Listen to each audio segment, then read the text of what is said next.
Bonjour, bonjour à tout le monde.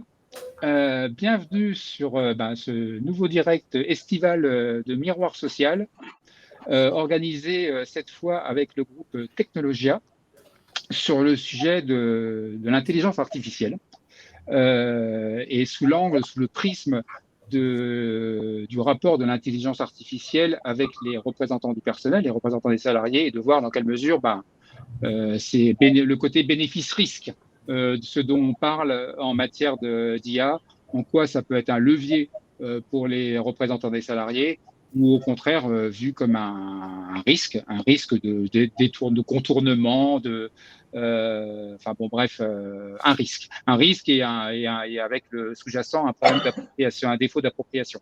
Donc, merci à Technologia, au groupe Technologia représenté par Marc Chenet, qui en est le directeur général, de porter cette rencontre. Marc, tu auras l'occasion de nous expliquer le pourquoi du positionnement du groupe Technologia sur un sujet comme celui-là, pour un cabinet d'expertise auprès des élus. Et merci à nos quatre intervenants sur le sujet. J'ai vite fait vous présenter. Donc, Franca Salis-Madinier, toi, tu es secrétaire nationale à la CFDT Cadre. Tu es l'autrice d'un ouvrage sur le sujet que tu as aux éditions Erol début 2022, c'est le guide de l'intelligence artificielle au travail, que je vais mettre directement dans le chat. Je mets dans le chat que tu as écrit donc, début 2022. Et tu vas nous raconter un peu, donc tu vas nous partager ton regard, comme tout le monde. Hein. Mathieu Trubert, toi, t'es partie prenante dans le comité numérique au niveau de l'UGIT CGT, et tu es par ailleurs délégué syndical chez Microsoft. Sébastien Crozier, toi, tu es le président CFE-CGC d'Orange. Et Éric Pérez, toi, tu es donc le secrétaire général de FOCadre et également partie prenante sur un certain nombre de dossiers liés à l'intelligence artificielle. Voilà. Écoutez, merci à vous quatre de partager vos retours. Vous êtes nombreux sur ce matin, donc je pense que ça promet des interactions riches. Alors, le sujet vaste enjeu, et ça, c'est ma responsabilité, que je ne pas se laisser déborder par le temps sur un sujet aussi extra large que celui-là, au risque de frustrer certaines personnes qui ont peut-être des attentes qu'on va peut-être pas prendre en compte. Hein. Il ne s'agit pas de parler, parce que là, on s'y perdrait complètement, des incidences potentielles de l'IA sur les emplois, de rentrer trop dans des considérations juridico-techniques, etc. Et donc, c'est pour ça qu'on a fait une porte d'entrée quand même assez grand public. Et c'est un peu l'idée, parce qu'il y a quand même une forme de hiatus entre la façon dont on parle d'IA de façon. Tout le monde peut parler et faire parler son imaginaire sur l'intelligence artificielle, et la réalité concrète dans les entreprises, actuellement, au moment où on se parle. C'est bien le sujet, quoi. Concrètement, la réalité, la capacité à appréhender le sujet et par quel bout le prendre, c'est bien le sujet. Donc, voilà, et ça ma responsabilité de garder ce temps et de maximum de privilégier les temps d'échange entre vous aussi et avec la salle, et de prendre en compte au maximum ce que vous allez nous faire remonter en interpellation. Donc, trêve de plaisanterie pour moi en bavardage. La séquence va se dérouler en trois blocs.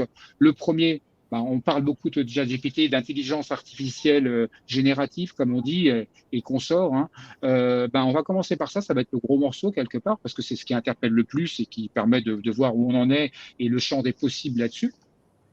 Ça va durer à peu près 45 minutes. Et ensuite, on parlera un autre volet sur l'intérêt de l'intelligence artificielle, sur le côté, la capacité de l'IA à accompagner les salariés sur leur parcours professionnel, sur leur évolution professionnelle, au-delà du droit, parce que la première partie, on va être plutôt dans en quoi une IA générative, elle est force, elle est même peut-être plus forte qu'un représentant du personnel pour répondre aux attentes des salariés en matière de droit du travail. J'ai des droits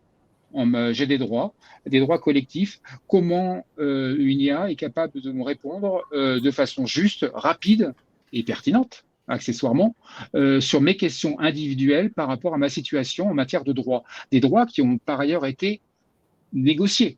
négociée par les représentants du personnel. Donc, c'est une question de service après-vente de la négo. Et ça, c'est un vaste sujet en soi. C'est-à-dire, on négocie des accords, fuite de l'accès aux droits de ces accords et l'intelligibilité de ces droits qui ont été négociés et de cet accès aux droits. C'est un service après-vente essentiel et donc ça sera vraiment notre première partie. Deuxième partie, c'est on est moins dans le droit, on va dire, mais plus dans l'usage et dans la responsabilité individuelle sur les parcours professionnels. Et enfin, troisième brique, et elle est importante, c'est la capacité d'en faire un objet de dialogue social. Hein, les représentants du personnel, quelle capacité à en faire un objet de dialogue social. Voilà, je ne suis pas plus loin, donc je me présente rapidement. Je suis Rodolphe Elderley, j'ai le plaisir d'animer cette matinée et je suis le responsable éditorial de Miroir Social.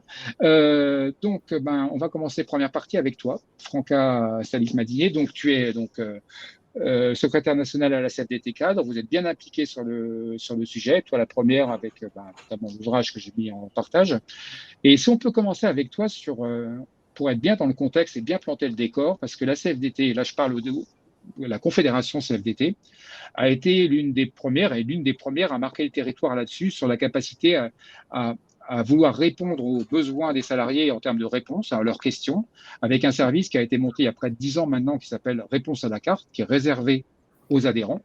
C'est un service qui est quand même, et ça c'est pas neutre, qui est externalisé auprès d'un centre d'appel qui est spécialisé, qui est spécialisé sur les services à la personne historiquement, mais c'est pas le service, c'est pas Téléperformance, on est d'accord, mais c'est un service, un centre d'appel très spécialisé, mais en tout cas c'est externalisé. Ce sont pas des militants et des élus qui répondent. Et c'est le premier niveau de réponse. Et ensuite, ça alimente c'est en lien avec la capacité des élus et des militants CFDT à contextualiser et à affiner les réponses. Là-dessus, je te lance là-dessus, Franca. En quoi ce dont on parle, ChatGPT et ses dérivés, pourrait, parce que le premier niveau d'information de ce centre de réponse à la carte, il est quand même générique. Donc, en quoi une IA pourrait peut-être faire le job, pour parler clair?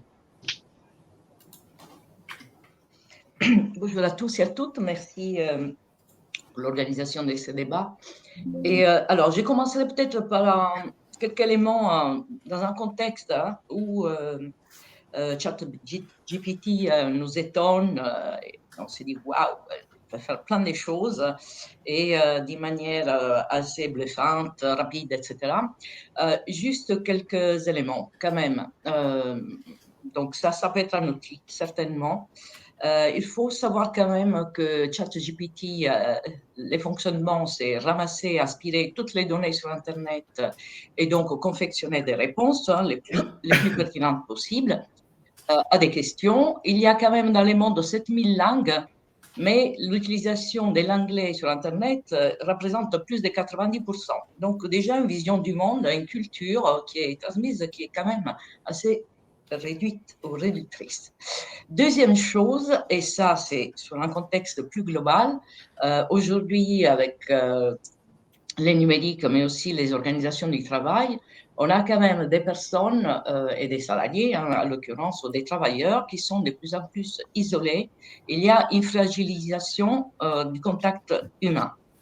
Donc, j'ai dit ça, pourquoi? Parce que je pense que la relation humaine reste quand même un marqueur et une valeur ajoutée, je dirais, de syndicalistes ou des représentants du personnel, parce que quelle que soit l'information lue sur Internet par une personne, elle a toujours besoin d'être confortée ou confirmée le fait qu'elle ait bien interprété cette information. Et donc, la relation avec l'humain est quelque chose en plus et qui permet de rassurer. Donc ça, ceci dit, la plateforme dont tu as parlé, service réponse à la carte, qui est un service pour les adhérents, c'est surtout un service pour les adhérents isolés, où il n'y a pas d'équipe syndicale et des sections localement. Adhérents isolés, adhérents autonomes, adhérents travaillant tout seuls, etc. Donc, certainement, donc je ne vais pas être complètement sourde à ton appel, Rodolphe. Je pense que n'importe quel sujet aujourd'hui peut être traité d'une manière assez rapide, ne serait-ce qu'en termes des données, des recherches, d'informations, des solutions, des réponses. Donc, ça, je pense qu'on ne peut pas se priver d'un outil comme ça mais en même temps, il faut passer un peu les choses au filtre du fait que les données soient bien les bonnes. Hein. Il y a quand même des juges qui ont été arrêtés parce qu'ils ont fait une jurisprudence aux États-Unis en se basant sur ChatGPT qui a donné 2 faux arrêts par le passé. Donc, vous voyez un petit peu, les données ne sont pas certifiées. Et donc, voilà, avec ces précautions, première chose, la réponse peut être fournie par la machine, mais après, c'est l'humain qui doit avoir et la relation avec l'adhérent, en l'occurrence, parce qu'on parle de ça, et aussi l'interrelation et les questions, les réponses qui sont toujours sur une situation singulière, parce que les droits, les décrits, les génériques, et après on a toujours une situation particulière avec des exceptions auxquelles il faut répondre. Merci Franca. Je te Avec relance sur un point. Tu expliques, enfin tu considères, et comme je pense que vous êtes tous d'accord là-dessus, les ordonnances sur le passage en CSE réduisent les moyens des élus. Il manque de temps. Les élus manquent de temps. Et toi, pour toi, la clé, c'est d'arriver à multiplier les points de contact, justement de proximité. Et en quoi une IA bien pensée peut justement intégrer dans l'activité du représentant du personnel, peut permettre justement de lui faire gagner du temps pour pouvoir maximiser les points de contact. Ben, par exemple, lorsqu'on doit préparer des comptes rendus, lorsqu'on doit résumer, on a tout ce travail, je dirais, un peu administratif de rendre compte hein, vis-à-vis de nos adhérents, mais aussi des salariés et de nos militants. Donc, je pense que ce travail peut faire appel à des aides, hein, comme ChatGPT en l'occurrence, qui est très performant, et là-dessus. Et donc ça peut permettre de gagner du temps à investir sur une relation plus de proximité, je dirais, de qualité avec les salariés, avec les adhérents, avec les militants. Donc je pense que c'est un petit peu ce que certaines entreprises vertueuses veulent faire lorsqu'on libère du temps de conseiller client parce qu'il y a une IA derrière qui répond à des mails routiniers, etc. Comment on investit ce temps gagné pour améliorer la relation client. Et nous, au niveau syndical, on peut dire un petit peu la même chose, oui, certainement. Intéressant. Et dernière, je te relance, c'était pas prévu, mais c'est quand même important de le faire. C'est en quoi ça sous-entend quand même un effort On de est formation des l'intelligence campagnes. humaine qui peut improviser. Ok, mais et quand même, dans quoi ça sous-entend un effort de formation des élus là-dessus? Certainement. Alors, la formation, on en reviendra peut-être tout à l'heure, mais je pense que c'est la grande absente sur ces questions. Donc, on est toujours confronté à des innovations rapides, incessantes et révolutionnaires, quelque part, ou assez percutantes. Et en même temps, on s'adapte tant bien que mal, on n'est jamais formé à l'utilisation et aussi à comprendre les atouts, mais aussi les limites des choses qu'on utilise. Donc, par exemple, un chat GPT peut ne pas vous répondre parce que vous n'avez pas posé la bonne question. Donc, il faut être formé à formuler la bonne question, on appelle prompt, hein, comme au théâtre. Donc, formuler la bonne phrase qui veut aboutir à une certaine réponse précise, etc. Et donc, tout ça, aujourd'hui, on improvise et je pense qu'il faut laisser personne sur les bords de la route parce que sinon, il y aura deux vitesses. Hein. On est déjà dans deux vitesses dans notre société, ceux qui s'adaptent plus ou moins tant bien que mal au numérique et à toutes ces irruptions technologiques et ceux qui sont à l'écart. Et ça, il faut faire très attention au niveau social et sociétal et aussi au niveau syndical, bien évidemment. Parfait. Merci de ta concision, Franca. C'est parfait. Alors, Mathieu Trubert. Alors, hop. Mathieu, je te passe à l'écran. Donc, toi, où il y a un comité, je ne sais pas exactement comment il s'appelle, comment ça s'appelle. Il y a un collectif numérique. L'UGIT, CGT, tu es un co-animateur de ce collectif et donc, comme je le disais, tu es délégué syndical chez Microsoft. Et justement, parlons de chez Microsoft. Alors, c'est quand même l'exemple est quand même pas neutre, hein, et c'est intéressant de t'entendre là-dessus. C'est que tu m'expliquais quand on a cadré, avant même qu'on parle. Enfin, toi, certainement, tu avais déjà entendu parler d'intelligence générative quand tu as fait ça, mais il y a quelque temps, alors tu pourras nous rappeler plus précisément le temps. Tu as développé toi-même CRM, enfin la CGT, vous avez développé un chatbot au moment quand Microsoft a lancé une RCC. Et donc, avec tout un travail à la mano, on va dire, hein, d'arborescence pour répondre aux questions les plus fréquentes, on va dire, des salariés de Microsoft sur cette RCC. Alors, si tu peux nous raconter un peu le retour d'usage qu'il y a eu derrière ce chatbot, on va dire, c'est une version 1, on est d'accord que c'est pas d'intelligence artificielle au sens strict, on en est loin. Mais justement, au regard de maintenant, la façon dont on parle de ChatGPT, ça serait intéressant de t'entendre sur comment tu vois le passage. Et peut-être, ça serait quoi? Est-ce qu'on pourrait envisager une IA générative ChatGPT qui permette de répondre aux salariés sur une RCC qui lance une boîte?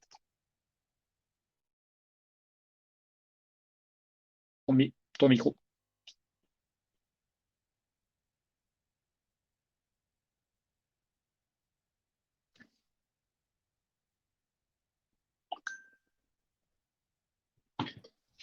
Ça y est, j'ai trouvé le bouton. Bon, c'est Yes. le gage pour moi.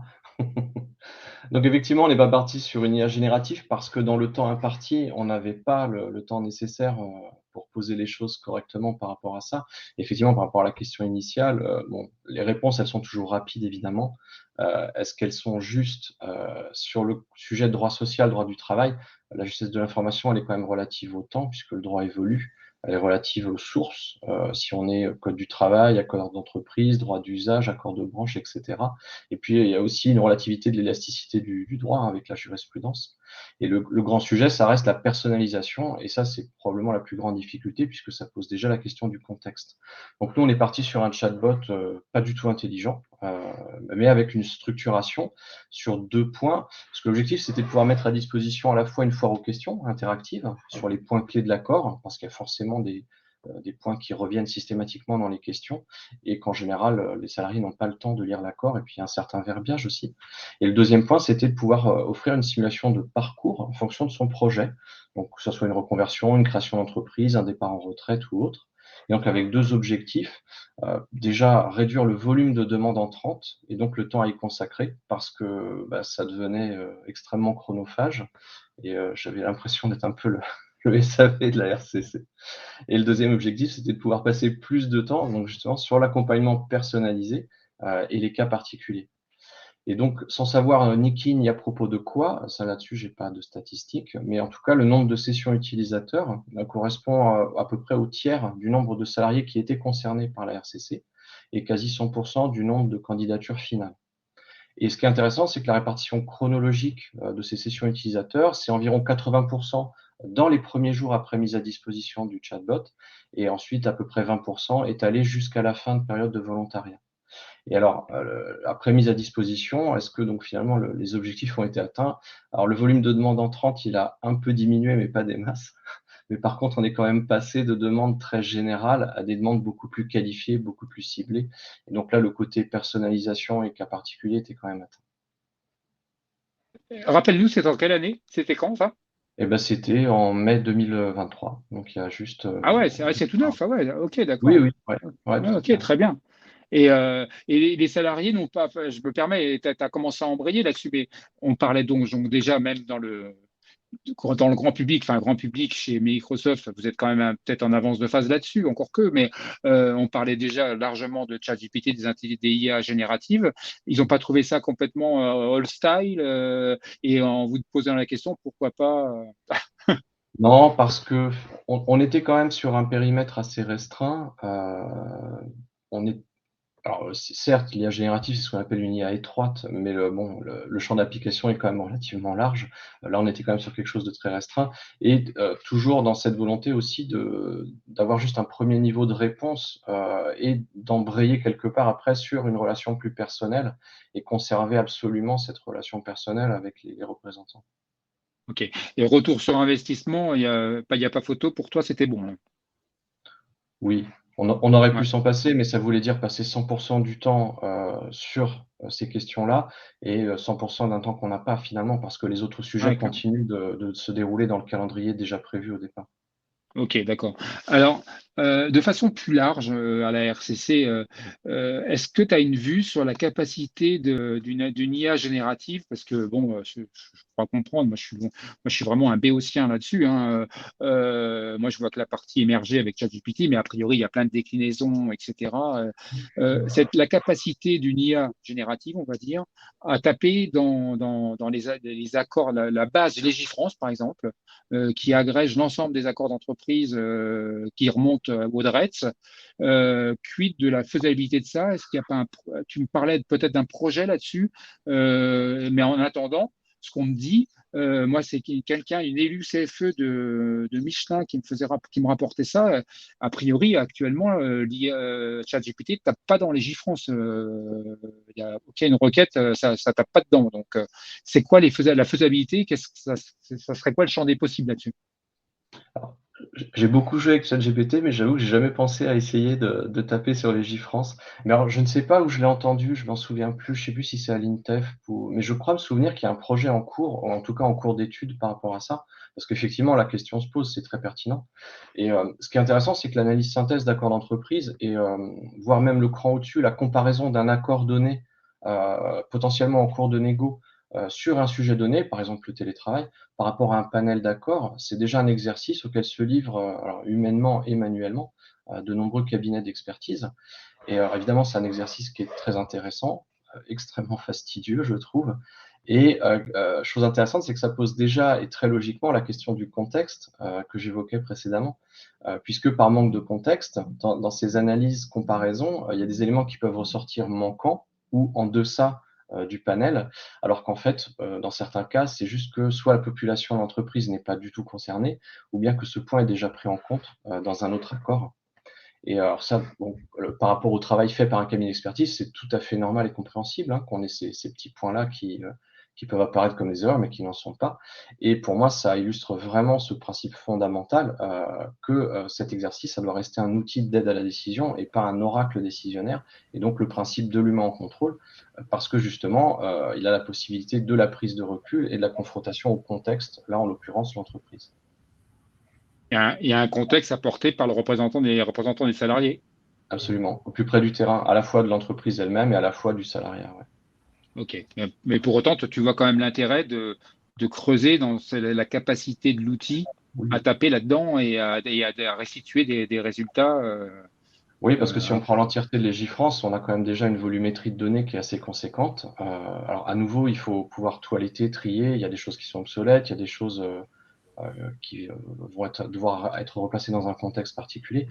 Mais vu la volumétrie, oui, ce serait formidable de pouvoir faire plus qu'une simple recherche de texte liée à une indexation, comme aujourd'hui on sait le faire. Ok. Merci Mathieu. Ben, écoute, n'hésite pas à intervenir quand tu le sens aussi, regarder ce qui se dit. Donc, merci à toi. Et à suivre. Pierre de Livienne, vous posez la question de l'IA. Ça, c'est la troisième partie sur le côté information-consultation. On va en parler, mais pas maintenant. Et la formation, ben, on va en parler maintenant. Franca en avait un peu parlé, mais avec toi, Sébastien Crozier, donc tu es le président de la CFE CGC Orange.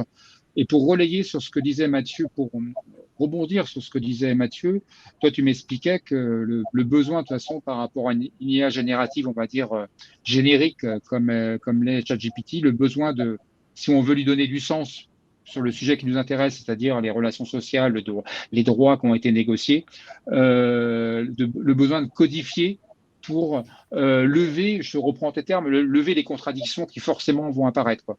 À toi. Oui, bonjour à tous. Oui, peut-être déjà, je vais vous dire d'où je parle. Alors, au-delà du fait que, bien sûr, je suis président de la CFE-CGC Orange.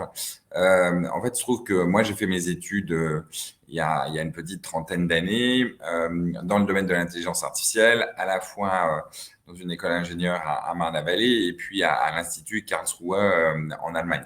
Donc, le sujet de l'intelligence artificielle, c'est un sujet que je connais depuis 30 ans. Alors, évidemment, on peut se dire que ça donne, ça donne la perspective et du recul et qu'en fait les choses ont beaucoup changé. Ben, pas du tout. En fait, les choses ont, contrairement à ce qu'on peut penser, assez peu changé Et c'est simplement la puissance de calcul, c'est la capacité des réseaux, c'est la mise à disposition des données qui a fait que les algorithmes qui ont été pensés hier, aujourd'hui, trouvent leurs résultats.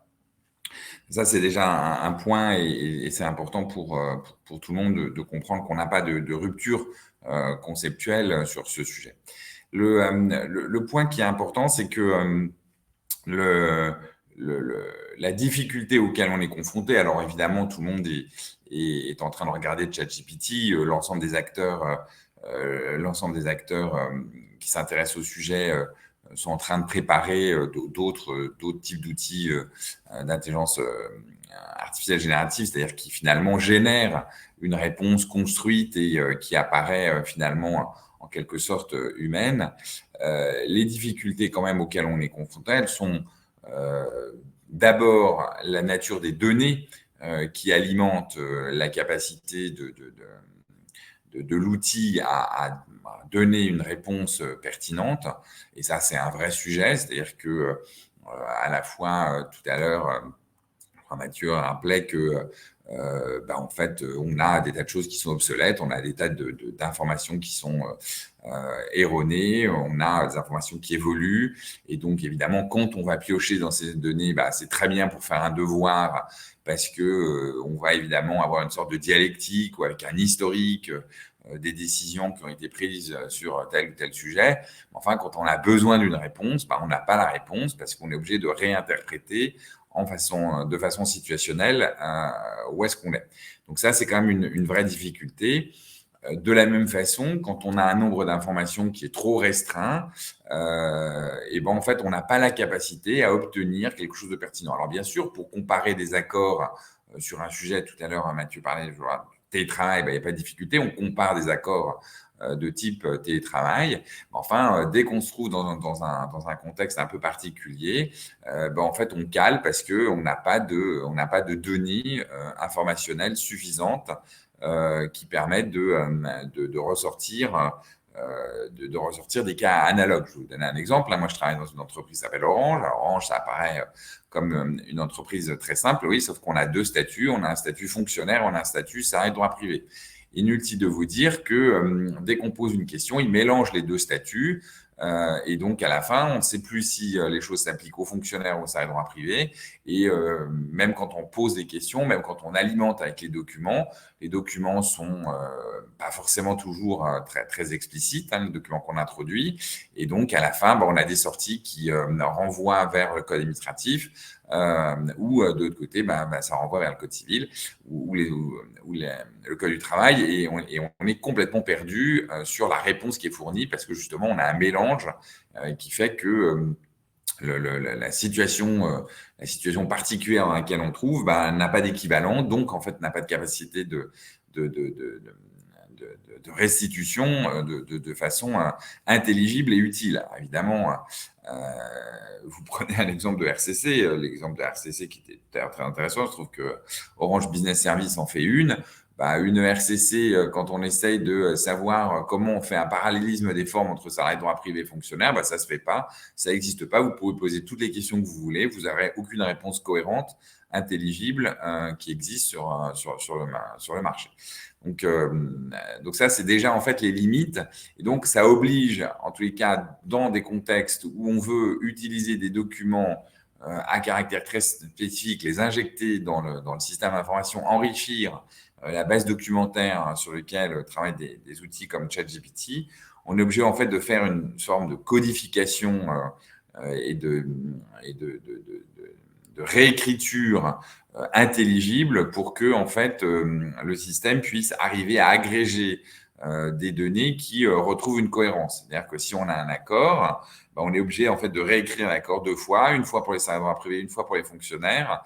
Et à ce moment-là, on arrive à reposer les questions dans un contexte pertinent. Ce qui évidemment est un travail extrêmement lourd, extrêmement difficile et donne des résultats très approximatifs sur les réponses qu'on peut obtenir. Alors ça, c'est un des premiers obstacles que nous, on a observé. Donc évidemment, moi, je suis extrêmement prudent parce que nombre de collègues qui utilisent des outils d'accompagnement et qui finalement en fait ont des réponses qui en fait sont pour des fonctionnaires et alors qu'ils sont salariés de droit privé ou inversement, c'est assez fréquent, et donc évidemment c'est un obstacle au déploiement de ces outils. Ça ne veut pas dire que dans 90% des entreprises, ça ne veut pas dire dans 95% des entreprises, les systèmes ne vont pas fonctionner, mais c'est juste pour vous montrer les limites du système. C'est dès lors qu'on est dans des environnements très spécifiques, qu'est-ce que fait l'intelligence artificielle, ou tout ce qu'on appelle l'intelligence artificielle, abusivement d'ailleurs, parce qu'en fait, c'est une transcription de l'anglais intelligence, artificial intelligence, qui en fait, intelligence en anglais ne veut absolument pas du tout dire intelligence, mais veut dire renseignement. En réalité, dès qu'on a une base qui est trop réduite, en fait, on a des résultats qui ne sont pas pertinents parce que c'est la somme à la fois d'une base documentaire et ensuite d'une algorithmie extrêmement performante aujourd'hui et qui le sera demain de plus en plus. Mais il n'en reste pas moins que si la base documentaire est insuffisante, les résultats sont insuffisants ou incohérents. Si vous cherchez les biographies, par exemple, c'est assez intéressant. Cherchez les biographies des uns et des autres sur ChatGPT, vous allez voir des incohérences dès lors que vous avez des homonymies. ChatGPT n'est plus capable alors pour analyser ChatGPT, mais ce sera la même chose, n'est plus capable en fait d'analyser les sources de données et va vous donner des choses incohérentes. Même si moi je suis extrêmement bien référencé dans Google, je suis pas né à la bonne année, je fais un métier pendant une partie de ma carrière qui est la bonne et pas l'autre, etc. Parce qu'en fait, il n'a pas accès à des données, on va dire, suffisamment structurées. Et donc, dès lors qu'on passe dans des logiques d'homonymie, il est perdu et il le restera très longtemps parce que c'est très difficile de reconstituer ce que je veux dire, de la cohérence implicite et non pas de la cohérence explicite. Donc, c'est toutes les limites de l'outil. Donc, il y a encore de la place pour l'espace humain. Le deuxième, non, rapidement. Le deuxième point, c'est effectivement sur la question de la formation. C'est que. Ok, tu embrayes tout seul comme un grand. Ok. C'est ce que. Une fois qu'on a dit tout ça, pourquoi la formation elle est importante? Parce que la formation, elle n'a pas pour but d'essayer de comprendre l'outil. Enfin, je pense que tout le monde est allé sur ChatGPT, pose une question, reformule la question si la réponse n'est pas correcte. Donc tout le monde voit bien ça. Mais le problème et la vraie difficulté, c'est il faut arriver à évidemment poser la question correctement et progressivement arriver à documenter la question pour que la réponse soit évidemment la plus pertinente possible, ce qui est la première difficulté. Et contrairement à ce qu'on peut penser, c'est pas aussi spontané qu'il est pareil, il y a un vrai travail. Et ensuite, la formation, elle vise à détecter les incohérences que l'outil va fournir.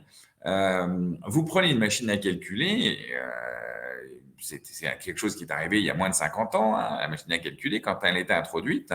Le problème, c'est d'arriver à détecter si la réponse de ce qu'on a tapé sur la machine à calculer est correcte ou pas correcte. Est-ce qu'on a tapé un chiffre de plus dans les zéros quand on a voulu faire des multiplications? Est-ce qu'on a oublié de faire une opération? Et donc, la capacité à détecter l'erreur de la machine, elle nécessite en fait une information, une formation sur le domaine. Alors bien sûr, il faut apprendre à s'en servir, il faut apprendre à avoir des méthodes de contrôle pour savoir si en fait l'information qui nous est restituée est cohérente. Il faut savoir si l'information elle est exacte. Et ça, c'est un vrai sujet parce que si on n'apprend pas en fait aux personnes qui utilisent ces outils-là à détecter les incohérences, les anomalies, les dysfonctionnements, et toutes les erreurs qui ont pu se glisser dans les bases documentaires, à ce moment-là, on aura des gens qui vont bêtement copier, et on le voit aujourd'hui déjà, bêtement copier les réponses, se trouver avec des choses qui sont parfois à contresens. Et donc là, il y a un vrai enjeu, mais comme pour tous les outils, comme pour tous les outils d'accompagnement dans le domaine numérique, il y a un vrai enjeu de formation. Ça peut être les adhérents, ça peut être les salariés, ça peut être les citoyens, mais c'est un vrai enjeu d'arriver à, utiliser correctement l'outil pour en obtenir le meilleur, et puis 2, arriver à détecter les incohérences qui sortent, parce que si vous regardez encore dans les outils existants, il y a plus d'erreurs spontanément. Alors, les erreurs, elles peuvent être liées aux êtres humains qui ont évidemment entré la question, ou à la machine, ou à l'outil qui a sorti la réponse. Vous avez plus d'erreurs, vous avez plus de choses erronées qui sortent que de réponses exactes. Donc là, il y a un vrai enjeu parce que l'information, c'est à la fois la diminution c'est la capacité à réduire les erreurs produites, mais c'est aussi la capacité à détecter les erreurs produites indépendamment de la qualité de la saisie qui a pu être faite au début pour avoir une bonne réponse. Merci Sébastien, parfait. D'ailleurs, il y a une question dans la salle quand tu parlais de formation. Je te laisse pas embrayer là-dessus, mais enfin, les adhérents, les salariés, mais c'est également la question de former les élus. En premier lieu, peut-être sur le sujet, pour être capable ensuite de relayer auprès de savoir de quoi ils parlent et d'accompagner les salariés dans les meilleures conditions. Et ça, c'est une question de Denis, effectivement, dans le chat. Important. Merci à toi, Sébastien. Tu auras l'occasion de reprendre bien sûr la parole.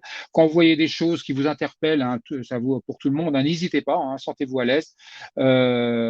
Éric Pérez, donc toi, tu es le secrétaire général de FO Cadre.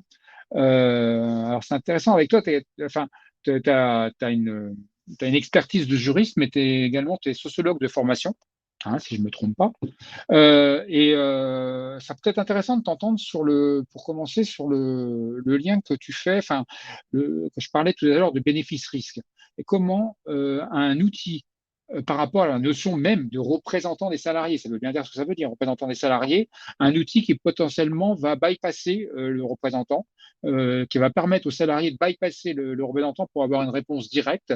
Comment c'est perçu l'acceptabilité de ça? Parce que Franca n'en a pas, enfin c'est pas l'objet, mais Franca, tu n'as pas eu l'occasion de le développer, mais quand la CFDT a mis en place réponse à la carte, il y a une frange d'élus CFDT n'ont pas forcément apprécié le fait de dire on externalise des réponses qu'on pourrait apporter et se sentaient dépossédés, à juste titre. Hein. Mais il y a eu un accompagnement et l'acceptabilité sociale de ça n'était pas évidente.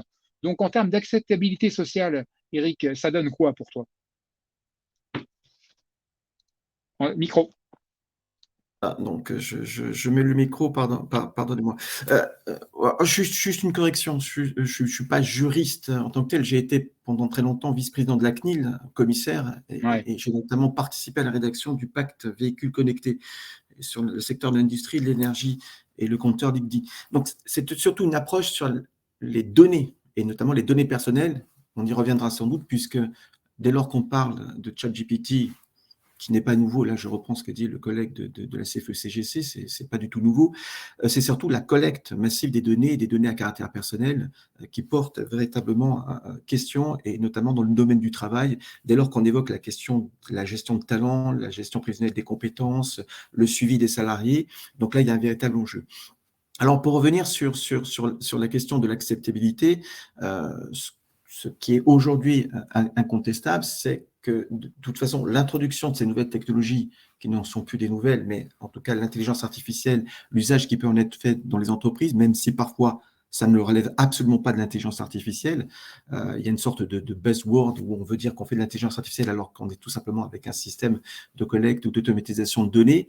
Mais si on va sur ce type d'outils, c'est au fond, quel est le rôle des syndicats, quel est le rôle des élus face au développement de ce type d'outils dans l'entreprise. Et nous, ce qu'on a fait depuis très longtemps, alors pas forcément comme l'a fait mon camarade de logique CGT en termes d'outils, mais c'est surtout la formation.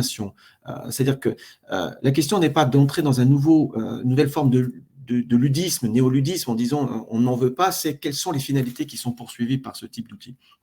Et ça, c'est la vraie question. Donc nous, on a mis depuis assez longtemps des formations pour questionner l'usage de ces outils. La question n'est pas de dire est-ce que c'est bon ou mauvais, c'est quel est l'usage employé par l'entreprise dès lors qu'elle déploie un système ou un objet socio-technique dans l'entreprise. Soit elle le déploie avec une finalité purement de rationalisation économique, et c'est souvent ce que fait l'entreprise, c'est-à-dire qu'au fond, elle va mettre en place un dispositif et elle va suivre éventuellement donc une finalité soit de suppression d'emplois, soit d'augmentation de la productivité. Et la question qui va se poser, c'est l'impact sur les métiers, sur les compétences, notamment des cadres et des managers. Soit elle va mettre en place un dispositif pour assurer un plus grand contrôle, ça peut être la surveillance des salariés, comme ça peut être aussi une forme de management algorithmique, ce qui est employé aujourd'hui comme terme, c'est-à-dire au fond, on va gouverner ou plutôt gérer l'entreprise par la donnée. Et trois, c'est la question de savoir en quoi l'introduction de ces technologies numériques, et notamment celle dont on parle aujourd'hui, va avoir un effet sur les conditions de travail. Donc, dès lors, la question de l'acceptabilité, elle va être regardée déjà au regard des finalités. Et nous, ce qu'on dit, c'est d'abord, posez-vous 3 questions. 1, quelle est la finalité poursuivie? Est-ce que véritablement elle est explicite? Est-ce qu'elle répond véritablement à un besoin qui est partagé et construit? Et donc, l'acceptabilité sera d'autant plus grande que c'est déjà traité en amont. Et on a souvent le cas, et on l'observe dans certaines entreprises, où le déploiement de ce type d'outils, pour des raisons X ou Y, parfois même il y a un déploiement parce qu'il faut le faire, parce que si on ne le fait pas, on va être considéré comme étant effectivement en dehors du jeu, mais n'est pas discuté en amont avec les élus du personnel, ni encore moins Excuse-moi, avec les Eric. salariés. Oui, pardon. Excuse-moi, Eric, je ne peux pas te couper parce que ça c'est plutôt sur la 3e partie. Là, je te posais la question d'outils De qui vont l'acceptabilité. Ouais, mais Oui. d'IA qui vont être mis à l'initiative des syndicats, des CSE, etc., comme l'étaye Mathieu. Ah ben, mais je, Ou alors, Franca. C'est pas l'employeur qui met en place un outil qui va potentiellement tracer, etc. Ça, c'est un autre sujet. Là, c'est le sujet de dire, nous, en tant qu'OS ou en tant qu'instance représentative des salariés, on va utiliser l'outil pour pouvoir vous oui, répondre on au peut mieux, etc. Oui, très bien, oui, on peut tout à fait le mettre en place, y compris dans le rôle des CSE, y compris pour mieux apprécier les besoins de certains salariés sur certaines demandes. Je ne peux pas dire mieux ce qu'a dit Mathieu, notamment sur la possibilité demain avec ChatGPT. Oui, très clairement, qui n'a pas utilisé ChatGPT, peut-être pour rédiger un article, pour pouvoir éventuellement pousser une information juridique? Il n'y a aucune difficulté. La vraie question ensuite, c'est plutôt là en termes de transparence. C'est-à-dire, est-ce que véritablement derrière, on indique que cette production est une production qui est issue d'un outil algorithmique? Mais en termes d'acceptabilité, moi, je n'ai pas autre chose à rapporter, si ce n'est que, d'une manière générale, ça bouleverse quand même aussi, y compris dans l'organisation syndicale. Je me souviens, il y a très longtemps, mais ça n'a rien à voir avec l'intelligence artificielle, c'était l'usage même des dispositifs d'Internet, et voilà, qui avait, je crois qu'il y a 15 ans, j'avais rédigé un article dans une revue, et qui montrait que l'usage d'Internet et des outils numériques, eh bien, d'une certaine façon, venait non pas remettre en cause les formes hiérarchiques très descendantes et très verticales des organisations syndicales, mais redéployer du pouvoir d'agir au niveau des syndicats, au plus près du terrain. Donc, c'est très clair, ça veut dire qu'on peut, avec des outils numériques, comme c'est fut le cas auparavant, et l'intelligence artificielle, dès lors que la finalité est tout à fait explicite, que la collecte est tout à fait loyale, qu'elle respecte le cadre légal, peut devenir un outil extrêmement puissant pour avancer et pousser des informations très précises. Donc, l'acceptabilité sera d'autant plus grande que le service rendu sera le plus efficace possible et renforcera la vigilance syndicale. Et je crois qu'aujourd'hui, il n'y a aucune organisation syndicale, à la fois sur ce plateau et ailleurs, qui n'utilise aujourd'hui les outils à la disposition pour pousser des services de qualité. Donc, l'acceptabilité en tant que telle, tu me parlais en termes de sociologue, elle va se vérifier au regard du service qu'elle apportera, notamment aux salariés. Et une organisation syndicale qui peut apporter effectivement une qualité de service juridique, alors ça peut être, alors est-ce que c'est un chatbot? Alors, la vraie question, c'est, après, c'est la dimension effectivement humaine, c'est-à-dire derrière, c'est-à-dire la capacité. Je vois par exemple, si je prends le cas de l'APEC, est-ce que demain, l'APEC qui délivre un service avec des consultants, est-ce qu'on va effectivement à un moment donné se dire, ben, ce travail pourrait être fait par une intelligence artificielle? La vraie dimension de demain, c'est de savoir est-ce que nous, en tant qu'organisation syndicale, on promeut une forme de dématérialisation des services. Mais au-delà de ce qui peut être fait aujourd'hui automatisé, il est évident, de toute façon aujourd'hui, on a même fait nous des tests où, et Franca a tout à fait raison quand elle dit c'est la manière de savoir aussi questionner avec des prompts, elle peut te rédiger un article extrêmement efficace sur la nécessité de lutter contre la réforme des retraites. Donc, on voit bien que ça donne une possibilité très forte pour le syndicat d'être plus réactif, plus productif et être plus près du terrain en termes de services. Donc ça, oui, incontestablement. Ce qui aurait pu être fait par quelqu'un ou par plusieurs services ou par plusieurs camarades, mais qui aurait demandé énormément de temps. Et puis surtout avec aussi une possibilité de requête extrêmement importante. Donc on n'est qu'au début, je pense, de déploiement demain d'outils qui pourront permettre effectivement d'aller piocher dans plusieurs bases, ce qui était déjà le cas aujourd'hui, mais qui était réservé plutôt à une élite extrêmement avancée sur ces questions-là. Mais désolé, je ne le voyais pas sur la question des CSE, mais C'est un début, oui. Mais l'acceptabilité, encore une fois, répond aux besoins qu'auront les salariés et l'attente. Et un syndicat qui sera capable d'apporter une expertise dans ce domaine est capable de pousser une information dès lors qu'elle est vérifiée, légitime, et que derrière, il y a une véritable capacité en termes d'expertise, effectivement, ce sera pour nous une donnée essentielle dans l'activité qui est la nôtre. Parfait, merci. Merci Eric, parfait. Mais ceci étant, juste, je n'ai pas, il me reste une minute, juste une question, mais ça c'est important. Moi, je ne suis pas un spécialiste de l'intelligence artificielle, il y a beaucoup de spécialistes sur ces questions-là, mais ce qu'on oublie souvent, mais même en tant qu'organisation syndicale, en revanche, dès lors qu'on développe certains outils, c'est au fond les jeux de données, c'est-à-dire que même en tant qu'organisation syndicale, si on veut développer des outils où que l'on va, c'est effectivement la capacité à s'approprier aussi toutes les formes de réglementation et d'encadrement sur la collecte, le traitement de ces données, et notamment le caractère loyal de cette collecte, du traitement. Et là, effectivement, on le sait très bien que sur la question de ChatGPT peut se poser la question du droit d'auteur, elle peut se poser la question effectivement du consentement des informations qu'on aurait collectées à d'autres. Il y a des décisions de justice qui ont été prises en la matière, et donc ça veut dire que cette dimension-là d'acceptabilité, elle passe aussi par un renforcement des capacités de l'organisation syndicale à maîtriser tous les textes juridiques nationaux, réglementaires, et notamment ceux qui sont en cours aujourd'hui, DEMA, DSA, DGA et IAACT, qui vont être effectivement des éléments essentiels. Donc ça va aussi demander de la part de l'organisation syndicale d'être extrêmement vigilante, notamment sur ce domaine-là, c'est-à-dire effectivement la collecte loyale des données, du traitement et de la préservation effectivement de ces informations. Ok, parfait. Merci Eric. Parfait. Donc, avant de passer la parole à Marc, je me permets une petite réponse dans le chat. Il y a une question sur Légifrance, la base. Est-ce que les données sont publiques? La base, elle est publique, hein, bien sûr. Mais effectivement, je précise qu'il y a des accords qui portent une notion de confidentialité, notamment les accords de performance collective, ou alors dans les cas de PSE. Là, il y a une notion de confidentialité. Effectivement, ils remontent pas forcément.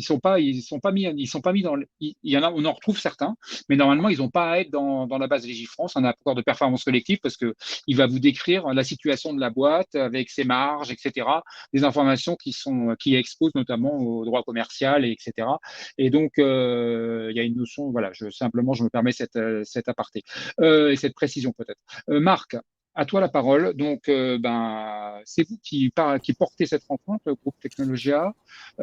Si tu peux nous expliquer, moi, je me permets, tu le diras mieux que moi. Hein, donc, vous êtes à l'initiative d'une application qui s'appelle MaViPro, hein, qui est dans cette logique-là dont on parle depuis tout à l'heure, hein, c'est-à-dire des capacités de rendre du pouvoir aux instances représentatives et aux élus qui sont derrière pour pouvoir répondre à la masse de questions que les salariés leur adressent. Hein, dans le cadre de la négociation de ce qui est négocié pour eux, le cadre collectif qui est négocié pour eux et qui s'applique à eux dans le cadre de la convention, dans le cadre de l'entreprise. Donc, vous avez développé cette application.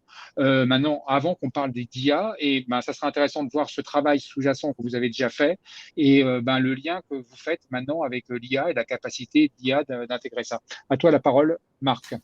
Ouais, merci Rodolphe. Et je mets le lien vers MaViPro dans le chat. Quelqu'un l'a déjà fait. Donc, ok, parfait. Donc, d'abord, merci à toutes les interventions auxquelles j'adhère. Et effectivement, je voudrais repositionner la réflexion par rapport déjà au thème hein, de ce webinaire et puis effectivement ce qui nous a amené à réfléchir sur l'IA qui est une finalité aujourd'hui par rapport à un contexte beaucoup plus complexe. Déjà, pour que tout le monde visualise bien le cœur de notre réflexion, d'abord, c'est de se positionner à la place d'un salarié ou d'un agent de la fonction publique, quel qu'il soit, mais de se positionner à sa place. Et je vous donne un exemple très bête. Imaginez aujourd'hui quelqu'un, justement, ne serait-ce qu'un manager vient le voir, lui propose une rupture conventionnelle, un petit peu dans le couloir, voire même, il est chez lui, il est en télétravail, et on lui fait globalement comprendre que ça serait bien que ce soit lui qui écrive un texte demandant une rupture conventionnelle. Il fait quoi? Surtout que peut-être qu'il est un peu tard, il a fini son boulot, il est 8 heures du soir et il s'interroge. Moi, je vous propose à chacun, aux uns et aux autres, d'aller sur ChatGPT. Je prends cet exemple-là, mais après, je vais revenir un peu en arrière, de poser comme question quelles sont les 10 choses auxquelles je dois penser dans le cadre d'une rupture conventionnelle. Et vous allez voir que ce qui sort, c'est assez perturbant. Peut-être que certaines choses sont fausses, peut-être que ce n'est pas la vision que vous en avez, mais la question n'est pas nécessairement de se dire c'est juste ou c'est faux, pour vous. La question, c'est de se dire, est-ce que le salarié en question, il va adhérer ou pas? D'accord? Et s'il adhère, c'est fini, il ne vient plus vous voir. Et c'est ça, en fait, pour moi, la grande difficulté. La question n'est pas, bien sûr qu'il y a beaucoup de débats et les erreurs, les biais, toutes les problématiques, toutes les déviances d'outils conversationnels, parce que ChatGPT est un outil parmi tant d'autres. C'est le plus connu, c'est celui qui fait la une des journaux. Mais il y en a depuis des décennies, en tous les cas, c'est celui qui est open, auquel on peut accéder. Mais aujourd'hui, le salarié, lorsqu'il se pose une question, il s'adresse à qui? Et en fait, on s'est surtout interrogé là-dessus. On s'est dit, le représentant du personnel, sa fonction initiale, c'est de répondre aux attentes des salariés, comme on l'a dit, c'est d'être représentatif, c'est de les connaître et de les représenter à différents niveaux, que ce soit au niveau de l'entreprise, au niveau des accords, au niveau des secteurs, et puis face au gouvernement. Tout ça, c'est est-ce que je suis vraiment représentatif? Est-ce qu'aujourd'hui, je peux dire que je connais parfaitement bien mes salariés? Et en fait, ce qui nous ennuie énormément dans aujourd'hui la tendance, et si vous regardez, des études le montrent, que la défiance aujourd'hui vis-à-vis des organisations syndicales, elle est fortement présente. À partir de ce moment-là, qu'est-ce qui va faire que l'on va pouvoir, en tant qu'organisation syndicale, en tant que représentant du personnel, pouvoir dire à son interlocuteur, moi je les connais par cœur, les salariés, je sais de quoi je parle. Et je sais de quoi je parle parce que je vais combiner à la fois ma connaissance de terrain, qui est fondamentale pour avoir la finesse, mais également la connaissance large. Et pour avoir cette connaissance large, pour être hyper représentatif, effectivement, il faut pouvoir répondre et il faut donner confiance, en fait, aux salariés. Il faut leur dire, si vous venez nous voir avec nos outils, avec nos manières d'interagir, et si vous n'allez pas sur d'autres types d'outils, parce que ChatGPT est tellement large qu'évidemment, il dit beaucoup d'âneries, mais les gens y croient. Et le problème, c'est que les gens croient en ces âneries-là. Et donc, à partir de ce moment-là, qu'est-ce qui va faire que les organisations syndicales vont faire confiance en ce que vous leur proposez? Et donc, nous, on s'est interrogé. C'est pour ça qu'effectivement, là, on parle de cette application que, par exemple, Sébastien connaît bien aussi. Je pense que Eric en a déjà entendu parler. Je connais un petit peu moins Franca, mais peut-être que Franca et Mathieu connaissent aussi. Mais il n'empêche que ce qui est fondamental, c'est qu'on s'est dit, un salarié, il attend quoi? Il attend d'abord de trouver un interlocuteur de confiance. Il attend une réponse instantanée, parce que lorsqu'il se pose une question dans la vie de tous les jours, il trouve la réponse en instantané. Est-ce que nous, on est capable de répondre en instantané? Je dis nous représentants du personnel. Il attend de trouver son interlocuteur en instantané. Si demain, vous cherchez quelqu'un, vous allez sur LinkedIn, vous allez sur WhatsApp, vous le trouvez en quelques secondes. Vous êtes en télétravail, vous avez une question, quelle qu'elle soit, trouver le représentant du personnel, c'est un parcours du combattant. Il attend de l'information aussi. Il attend que lorsque vous avez des CSE, que ce qui se passe dans le CSE, ça soit transmis instantanément. Il aimerait être informé, comme on apprend dans la seconde le décès de la reine d'Angleterre. Et toutes ces choses-là vont faire que le positionnement aujourd'hui et l'utilisation que l'on va faire de l'intelligence artificielle, et donc de le faire, de se l'approprier et de pouvoir le proposer, c'est quelque chose qui rentre dans un processus de confiance. C'est ça pour moi qui est très important. C'est pas simplement, et je dis pas simplement avec beaucoup de respect, c'est pas de se dire il se trompe pas, il a le droit, il n'a pas le droit. Le problème, c'est que l'utilisateur final, à un moment donné, il va sur Google aujourd'hui, il se pose une question, son premier réflexe, c'est Google. D'accord ? Son premier réflexe, c'est pas le site d'une organisation syndicale. Dans la majeure partie des cas, il ne le connaît pas. C'est très compliqué pour lui. 30% grand maximum dans chaque entreprise connaissent assez bien les organisations syndicales. Mais les autres, le réflexe absolu, c'est Google. On a fait à un moment donné des études sur des salariés dans certaines entreprises. Certains ne connaissent même pas les acronymes CGT, CFDT, etc. etc. C'est une grande réalité. Donc ça, c'est un premier point. C'est de se dire, bon, déjà, il faut répondre. Il faut être capable de répondre aux attentes des salariés. Et je le dis, interlocuteur de confiance. Et deuxièmement, instantanéité. La deuxième chose qu'il faut bien comprendre sur l'IA, c'est que aujourd'hui, tout le monde parle de ChatGPT parce que c'est le nom qui circule, parce que c'est l'IA aujourd'hui d'une entreprise qui s'appelle OpenAI, dont Microsoft a des participations, mais il y en a plein d'autres. D'accord ? Vous entendrez parler de Bard de chez Google, etc., etc. Et puis, voire même, il y en a des milliers et des milliers qui sont utilisables. Nous, aujourd'hui, la réflexion que l'on a, donc Ma Vie Pro est un outil de relation, d'interaction, mais aujourd'hui, on commence déjà à travailler, à intégrer l'IA dans ce type d'application qui a vocation à accompagner les représentants du personnel. Qu'est-ce que l'on se dit? Qu'est-ce que l'on peut faire? C'est ça qui est important pour chacun d'entre vous, qui a été abordé quasiment par tout le monde. Aujourd'hui, quand on se dit, on pense outils conversationnels, on pense ChatGPT, on se dit, tiens, c'est un outil universel. Comment est-ce qu'on va le contrer? En fait, il faut savoir que dans vos propres outils, en tant qu'organisation syndicale, vous pouved plugger un outil de type ChatGPT. Vous pouvez le connecter. Ce qui veut dire que vous pouvez faire un portail. Alors nous, on dit qu'il faut faire des portails de CSE. C'est parce que, en termes de confiance, le CSE amène beaucoup plus vite. D'accord ? Et après, les organisations syndicales se démarquent encore. Mais on se dit, le portail du CSE, qui se doit de communiquer, de montrer une interaction permanente, va mettre à un moment donné un outil qui va ressembler à un truc de ChatGPT, mais en quelque sorte, il va y avoir un paramétrage derrière qui va faire que, ce que les uns ont appelé le prompt, qui va faire que la question, elle est déjà terriblement encadrée, et là où on va chercher, c'est terriblement encadré. On y réfléchit. J'écoute bien Sébastien, parce que je sais qu'il a aussi une très grande connaissance. Est-ce qu'aujourd'hui, on est capable d'entraîner un outil de ce type-là dans un environnement fermé? Pas évident. On le fait actuellement. On le teste. On le teste à entraîner un outil qui va faire que le salarié ne le voit pas. Il va sur le site du CSE, il pose une question, il ne sait pas que ça part chez ChatGPT, que ça s'entraîne dans un environnement qu'on lui aura bien prédéfini, c'est-à-dire, je vais le faire simple, on t'entraîne sur le code du travail, la convention collective, les accords d'entreprise, et on te demande de parler simplement. On te demande de parler simplement. Parce que ça aussi, on peut lui dire, et un vocabulaire plutôt de type juridique que personne ne comprend, ou est un vocabulaire accessible à tout le monde. C'est quelque chose qui est important. Et donc de lui dire, est-ce que tu es capable de nous renvoyer une réponse qui est intéressante? On verra bien.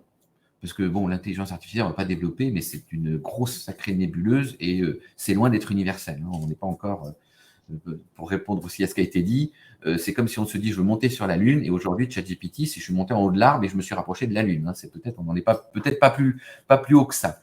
Mais j'espère que tout le monde saisit bien le fait que l'intelligence artificielle, il y a deux enjeux majeurs. Soit on ne s'y intéresse pas, et les salariés peuvent d'un seul coup faire confiance, même si c'est faux, faire confiance parce que c'est rapide et que ça a l'air juste. Et là, d'un seul coup, pour les organisations syndicales, c'est une vraie catastrophe. Ou alors se dire, OK, regardons comment ça fonctionne, ayons des outils qui répondent à toutes les préoccupations. Moi, en tous les cas, j'en ai 4. Hein. Je me pose une question. Je cherche un interlocuteur de confiance. Je veux de l'information sur ce qui se passe au niveau du dialogue social de manière régulière et instantanée, et parfois de manière pas toujours commentée, mais factuelle. Et je veux pouvoir participer à des décisions. J'aimerais qu'on nous interroge plus souvent, rapidement, etc., mais qu'on nous fasse participer avant des prises de décision. Et là-dedans, l'intelligence artificielle va se plugger dans la dimension « je veux pouvoir trouver une réponse ». Et je veux que ma réponse, quelqu'un l'a dit tout à l'heure, elle soit établie dans un contexte qui est le mien. D'accord ? Une réponse aujourd'hui est face à une situation. Et ça, c'est fondamental. C'est très L'intelligence artificielle, la grande difficulté, c'est pas de trouver une réponse. C'est de trouver une réponse associée à un contexte, à une situation. Et à partir de là, la réponse sera la bonne. Et là où on disait il faut former, je conclue, là où on disait on faut former, il faut savoir que si on développe aujourd'hui, et c'est ce que l'on fait sur plusieurs moteurs, on teste plusieurs moteurs actuellement, on veut être capable de se dire, vous aurez du mal à former tous les salariés, donc peut-être qu'on est capable de mettre à disposition un moteur qui va pré-paramétrer des choses qui sont en lien avec le contexte du salarié pour qu'il n'ait pas à apprendre à bien poser sa question, à bien poser son prompt. Merci Marc. Il y a Safa dans le chat qui dit moi je connaissais pas LegiGPT, un chatbot paramétré avec le droit français qui est batté et donc il tape sur LegiFrance a priori et donc intéressant. Marc, dernière petite relance très rapide parce que là le temps, je suis en train de me faire déborder et c'est pas bon, mais quand même une petite incise. Ok, vous parlez, Mathieu en a parlé, Mathieu a développé un chatbot, vous développez ma vie pro, mais rien n'empêche une direction aussi d'être en dire, nous aussi, on doit le service aux salariés et on va se donner les moyens d'améliorer notre capacité à répondre aux interrogations des salariés. On est bien d'accord, hein? On est bien d'accord. Alors, une réponse assez rapide. Effectivement, nous, pour l'instant, on répond aux représentants du personnel parce que le représentant du personnel, c'est le contre-pouvoir en entreprise. Si les directions prennent le pas complètement sur l'information, il n'y a plus de dialogue social, ça peut devenir une véritable catastrophe. D'accord? Donc, effectivement, ce que l'on fait aujourd'hui, on le fait pour les représentants du personnel et cette application, elle a vocation vraiment à créer de l'interaction rapide avec les salariés pour que les représentants du personnel aient une bonne connaissance et surtout qu'ils créent leur propre base de données. Je rappelle l'importance de posséder des bases de données.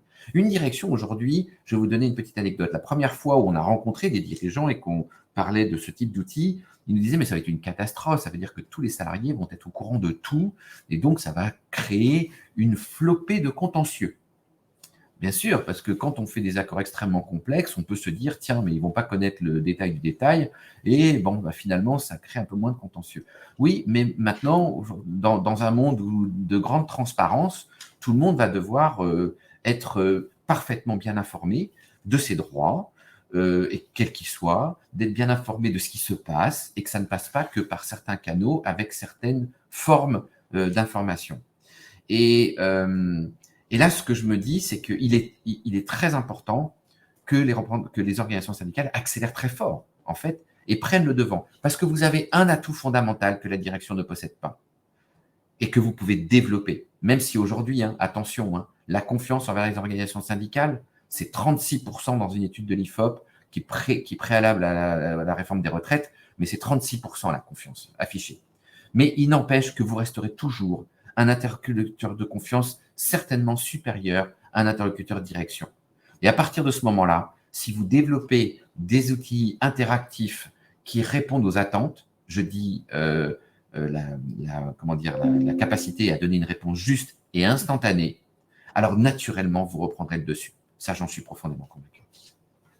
Marc, parfait. On embraye sur la seconde partie. Alors, il va falloir il nous reste une demi-heure. Je vous propose aux plus motivés dans le chat on va pas trop déborder, mais de s'accorder peut-être 10 minutes de plus, si c'est possible pour tout le monde.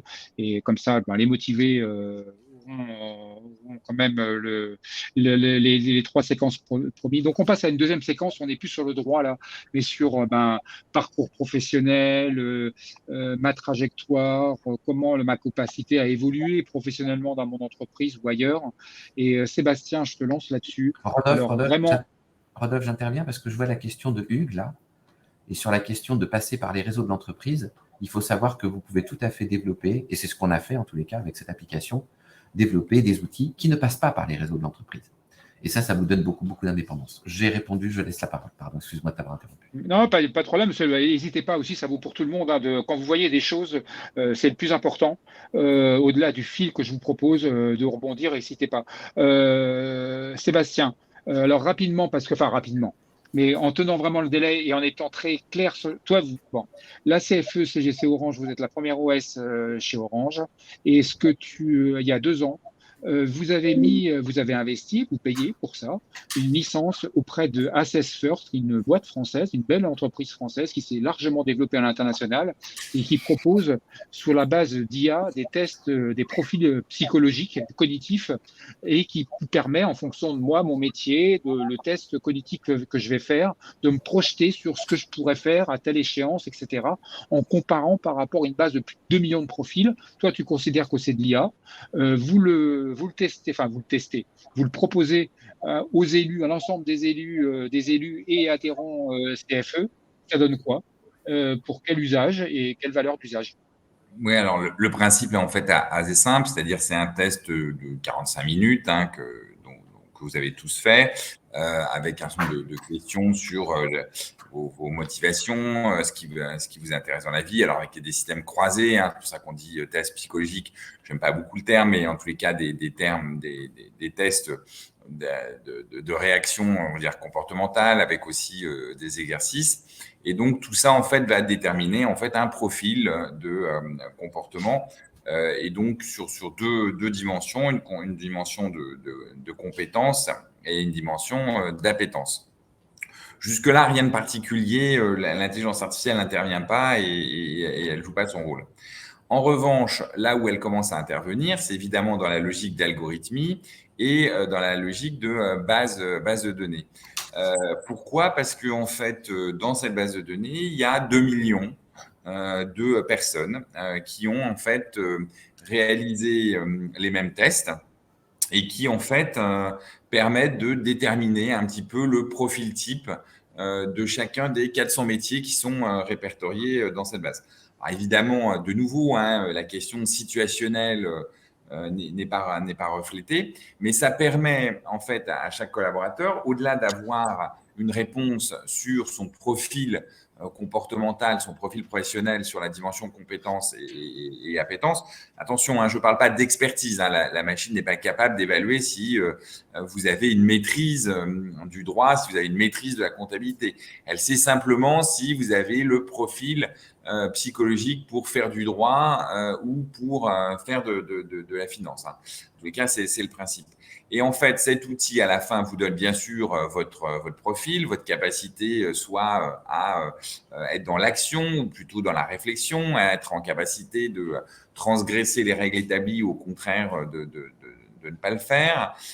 Et donc, tout ça va déterminer évidemment un profil. Et ce profil va être par une logique algorithmique à la fois comparé à la base documentaire des 2 millions de profils et donc de donner des scores affinitaires. Et donc, ces scores affinitaires sur les compétences et sur les appétences vont permettre au personnel, aux adhérents, alors évidemment d'abord aux adhérents, maintenant on est en train de commencer à le proposer à certaines catégories de personnel, de savoir en fait finalement les métiers qui, indépendamment de leurs expertises, donc qui nécessitent éventuellement, le cas échéant, si ces métiers-là les attirent, de suivre les formations d'expertise, mais en fait de se positionner sur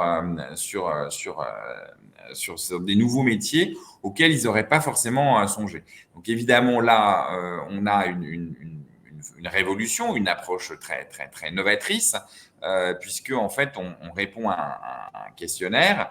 Ça n'empêche pas les autres outils d'analyse de l'expertise. Ce qui est assez intéressant, c'est que 80% des gens se retrouvent à la fois dans le profil et à la fois dans les métiers adhérents à leur profil. Et les 20% qui contestent, entre guillemets, les résultats de la machine, en disant non, je suis pas du tout comme ça, non, pas du tout, j'ai pas du tout les compétences, enfin, j'ai pas du tout les compétences ou au contraire, j'ai les compétences pour faire ça et en fait, la machine dit que je les ai pas. C'est assez drôle parce que quand on demande à leurs collègues quel est leur point de vue, 80% des collègues disent si, en réalité, la machine a raison, la personne a tort. Et donc, ça fait un taux de réussite de 95%.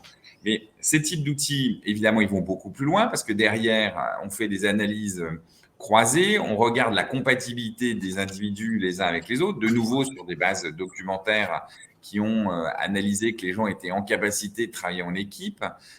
Et donc, en fait, on a en fait à la fois avec cette base documentaire, avec cette algorithmie, une forme d'intelligence artificielle qui à la fois est générative, parce qu'elle va évidemment vous donner un document sur quel est votre profil.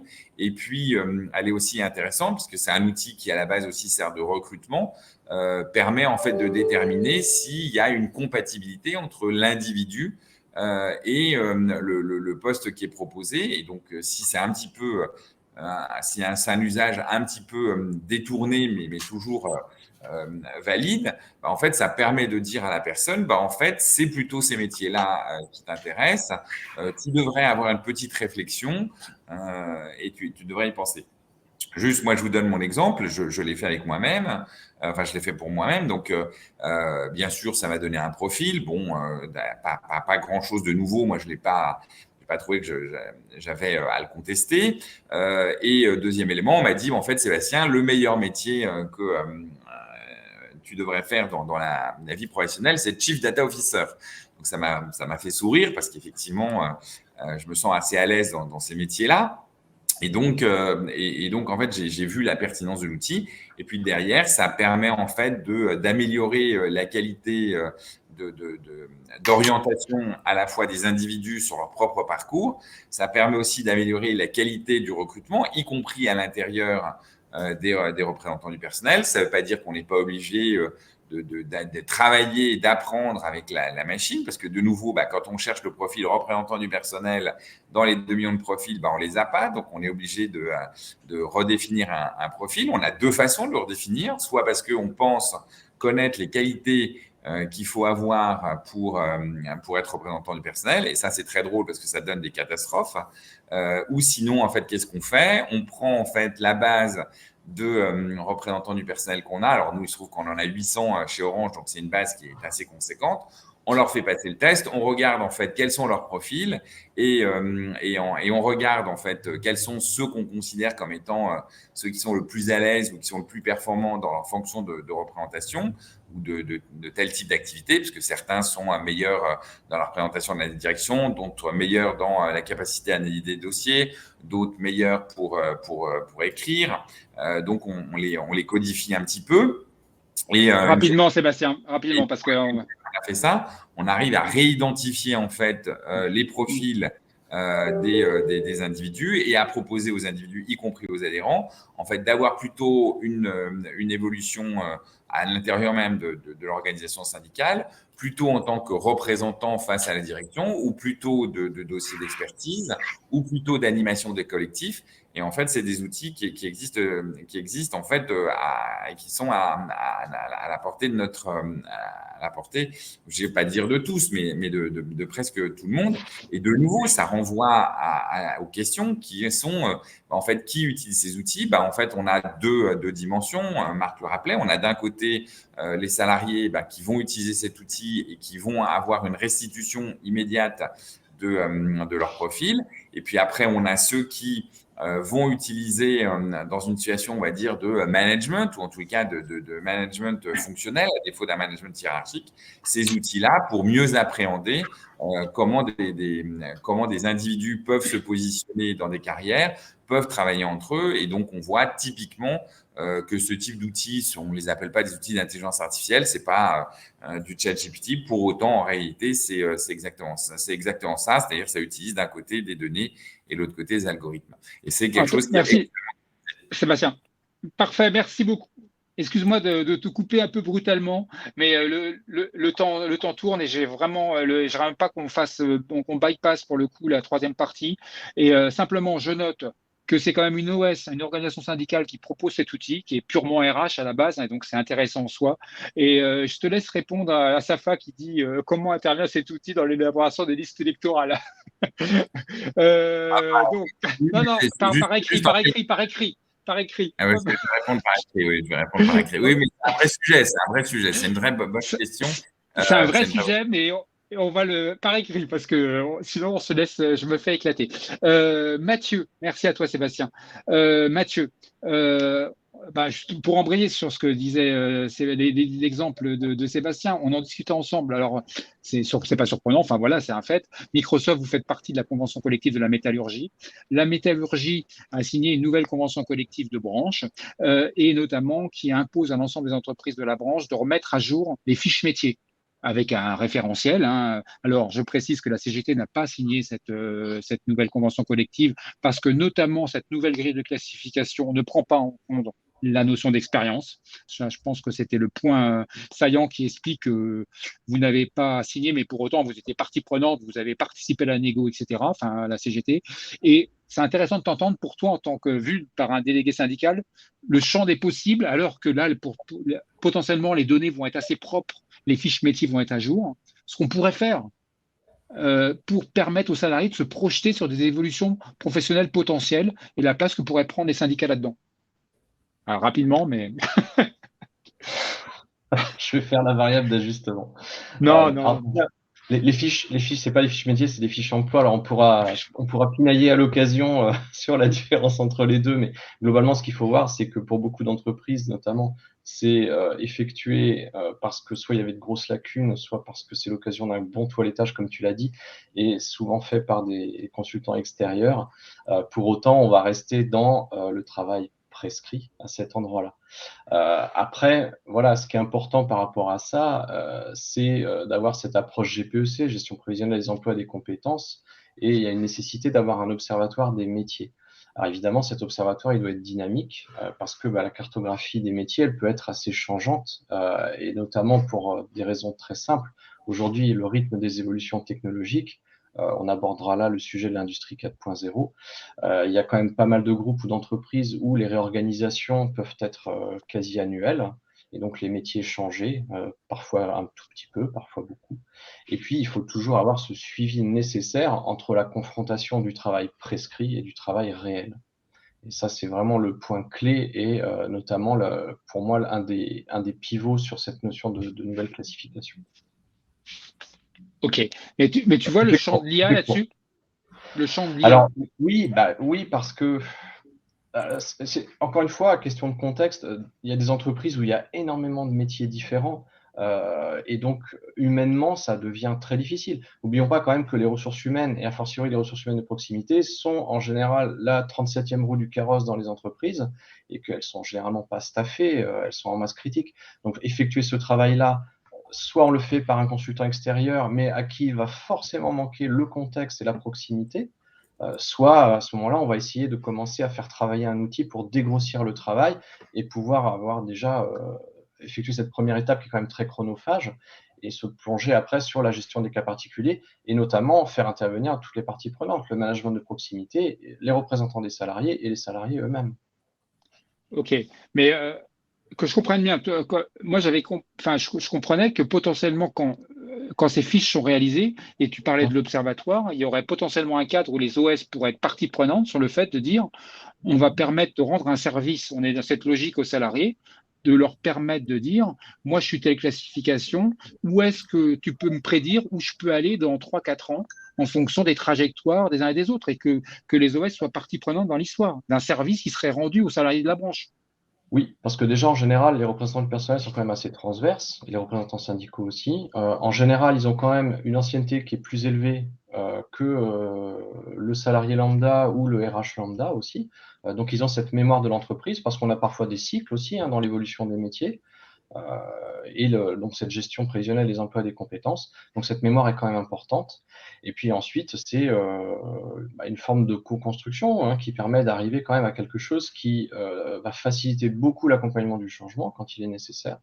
Donc on est dans une approche qui est presque, je dirais, c'est du bon sens. En tout cas, je le pense. Ok, bon écoute, on va voir de quoi ça pourrait accoucher.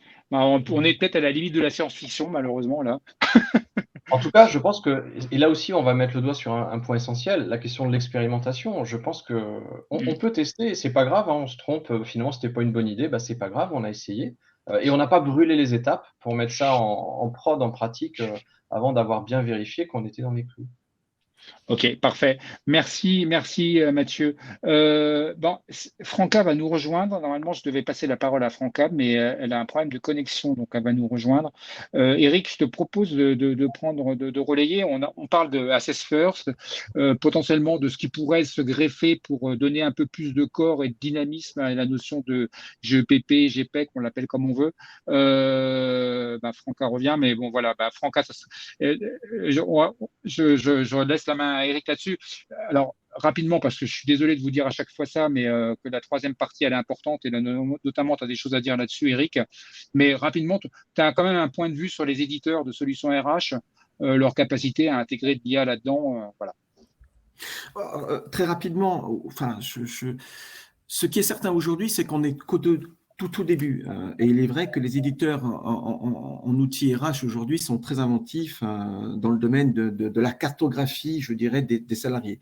Et moi, ce qui m'intéresse est plutôt me conduit à être extrêmement vigilant en tant que syndicaliste, et c'est le cas pour toutes les autres organisations syndicales, c'est jusqu'où on peut aller avec des outils de cette nature, dès lors qu'on collecte des informations, notamment sur les salariés, et cette volonté, bien évidemment, de pouvoir à la fois les suivre, les cartographier, et donc, au fond, devenir complètement nus. Alors, quand je dis ça, c'est que vous avez des éditeurs, mais on les connaît, y compris américains ou canadiens, qui aujourd'hui sont capables de mettre en place des outils qui vont détecter ce qu'on appelle des salariés dits toxiques, par exemple, dans l'entreprise. Dès lors qu'ils vont, à ce moment-là, piocher dans des bases de données sur les réseaux sociaux, sur les données qu'on peut éventuellement mettre en ligne sur tel site ou tel autre. Et donc, ces informations, aujourd'hui, sont de nature, bien évidemment, à définir des profils et à scorer, comme ça a été dit également par le collègue d'Orange, des salariés, mais dont les finalités ne sont pas forcément redonner du pouvoir d'agir aux salariés, pour avoir une maîtrise de son parcours, mais plutôt à un moment donné pour le classer, le catégoriser et peut-être éventuellement à un moment donné qu'il fasse l'objet d'un plan social ou éventuellement d'être écarté d'un choix éventuel. Alors j'ai des cas où dans certaines entreprises, on s'est aperçu qu'à des moments où on faisait appel à des entretiens professionnels, on utilisait des outils qui étaient censés apprécier la capacité de l'ingénieur à faire face à des aléas technologiques et de savoir si, face à ces difficultés, eh bien, il trouvait la bonne réponse, et s'il ne trouvait pas la bonne réponse, éventuellement, quelle était la formation nécessaire pour pouvoir lui donner les compétences nécessaires, les qualifications. Ce que ne savaient pas les ingénieurs et les salariés, notamment faute de transparence de la part de l'entreprise et détournement de finalité d'un outil, qui était possible par l'application RH qui a été mise en œuvre, était qu'il y avait d'autres couches qui viennent se greffer sur ces applications, et celle-ci, en fin de compte, allait beaucoup plus loin, puisqu'elle profilait le salarié en fonction de domaines affectifs, de capacité d'adhésion à tel ou tel projet de l'entreprise, et permettait tout simplement à constituer un dashboard à l'international pour eh bien, déterminer les mobilités à l'international de certains cadres et ingénieurs. Donc, on voit bien qu'à partir de ce moment-là, si on ne travaille pas sur le design même de ces outils, et ce qu'a dit Marc effectivement est très important quand il dit de savoir à quoi part ils sont pour nous et est-ce que ce qui est produit est réel. Effectivement, là, on se retrouve dans une forme de réification où les salariés, et c'est ça l'enjeu, hein, le plus important, c'est pas tant l'usage. L'intelligence artificielle, c'est comme toute technologie, à un moment donné, ça dépend de l'usage que nous en ferons. Mais c'est la capacité qu'elle a aujourd'hui d'aller très loin dans l'introspection de ce que nous sommes, sur les parcours. Moi, quand j'étais commissaire à la CNIL, c'était sur le livret scolaire des salariés, des élèves, jusqu'où on pouvait aller, effectivement, du début du stage jusqu'à la formation professionnelle. Et j'avais le sentiment qu'on recréait une sorte de livret ouvrier. Est-ce qu'aujourd'hui, dans l'entreprise, avec la mise en place de ces outils-là, on va tellement savoir d'informations sur les salariés qui seront tellement nus et difficile à ce moment-là, effectivement, d'échapper à des formes de classification. Donc, les services RH aujourd'hui se dotent de ces outils pour plusieurs raisons. D'abord, parce qu'il y a peut-être un besoin de la part de certains RH, mais je ne veux absolument pas être licencieux à en loi, mais ils ont retrouvé une sorte de pouvoir d'agir, de contrôle et de puissance en disant, ben voilà, avec ces outils-là, on va pouvoir effectivement avoir un meilleur contrôle et une meilleure visibilité parce que l'entreprise cherche à minimiser ses risques. Et c'est ça, l'utilisation à ce moment-là de l'IA et de ces outils-là va permettre à l'entreprise de minimiser ses risques dans le choix ou dans le recrutement d'un salarié, notamment à forte valeur ajoutée. Aux États-Unis, par exemple, certains des éditeurs essaient pratiquement d'évaluer le risque financier et le coût d'un échec dans un recrutement. Et donc, c'est l'intelligence artificielle qui va permettre de dire à ce moment-là, vous avez un risque pratiquement extrêmement peu élevé si vous faites le choix de telle ou telle personne. Donc voilà, donc ça pour nous, en tant que syndicat, et c'est pour ça on en parlera et je vais terminer parce qu'on a très peu de temps, il faut que ça devienne un objet de dialogue social. Il faut que les employeurs aujourd'hui se mettent autour de la table. Il y a des textes européens qu'il faut qu'on décline, mais il faut qu'on se mette autour de la table pour dire à un moment donné, au niveau interprofessionnel ou dans les branches, dire, ben voilà, qu'est-ce que c'est une bonne utilisation de l'IA? Parce qu'il peut y avoir une bonne utilisation. Et moi, je rejoins Mathieu sur l'idée d'expérimentation de bac à sable. Mais qu'est-ce que c'est une bonne intelligence? Comment on peut certifier ces outils? Comment on peut mettre des labels? On peut faire aujourd'hui appel à la CNIL et d'autres tiers de confiance. Comment s'associer avec de véritables partenaires en termes d'expertise? On aura besoin d'experts bien évidemment, parce qu'on ne sera peut-être pas forcément être capable d'ouvrir le capot pour voir ce qu'il y a dedans, mais quoi qu'il en soit, il faut qu'on bâtisse à un moment donné des règles de régulation sur l'usage et pouvoir dire à un moment donné, non, il n'est pas utile de déployer ce type d'outils parce que d'autres façons d'atteindre cette finalité est possible, mais si nous ne sommes pas capables de porter effectivement il y a un fort risque demain, effectivement, au-delà de la question de l'emploi, eh bien, d'atteinte aux libertés publiques et fondamentales des salariés. Eric, merci Eric, parfait. Franca, tu es revenu. Je voulais préciser à Isabelle, non, il n'y a pas de... Enfin, le logiciel, l'IA qui va jouer sur les classifications, elle n'existe pas encore. Je précise à Isabelle. Franca, tu parlais de cette volonté de proximité. On revient sur les outils, l'appropriation par les syndicats de ce qu'on peut faire avec les outils existants. Notamment, vous faites beaucoup de la CFDT, la CFDT-CAD, la CFDT de la Confédération, beaucoup de sondages à grande échelle où vous récupérez beaucoup de verbatim de salariés au-delà des questions fermées. Et le traitement de ces verbatim, la valorisation de ces verbatim, comment tu vois l'intérêt potentiellement de ces outils pour pouvoir accélérer le travail, peut-être même le rendre encore plus opérant et que ça soit pas ça soit pas des bouteilles vides, enfin je veux dire des bouteilles à la mer, que ce verbatim soit vraiment exploité comme il devrait l'être, quoi.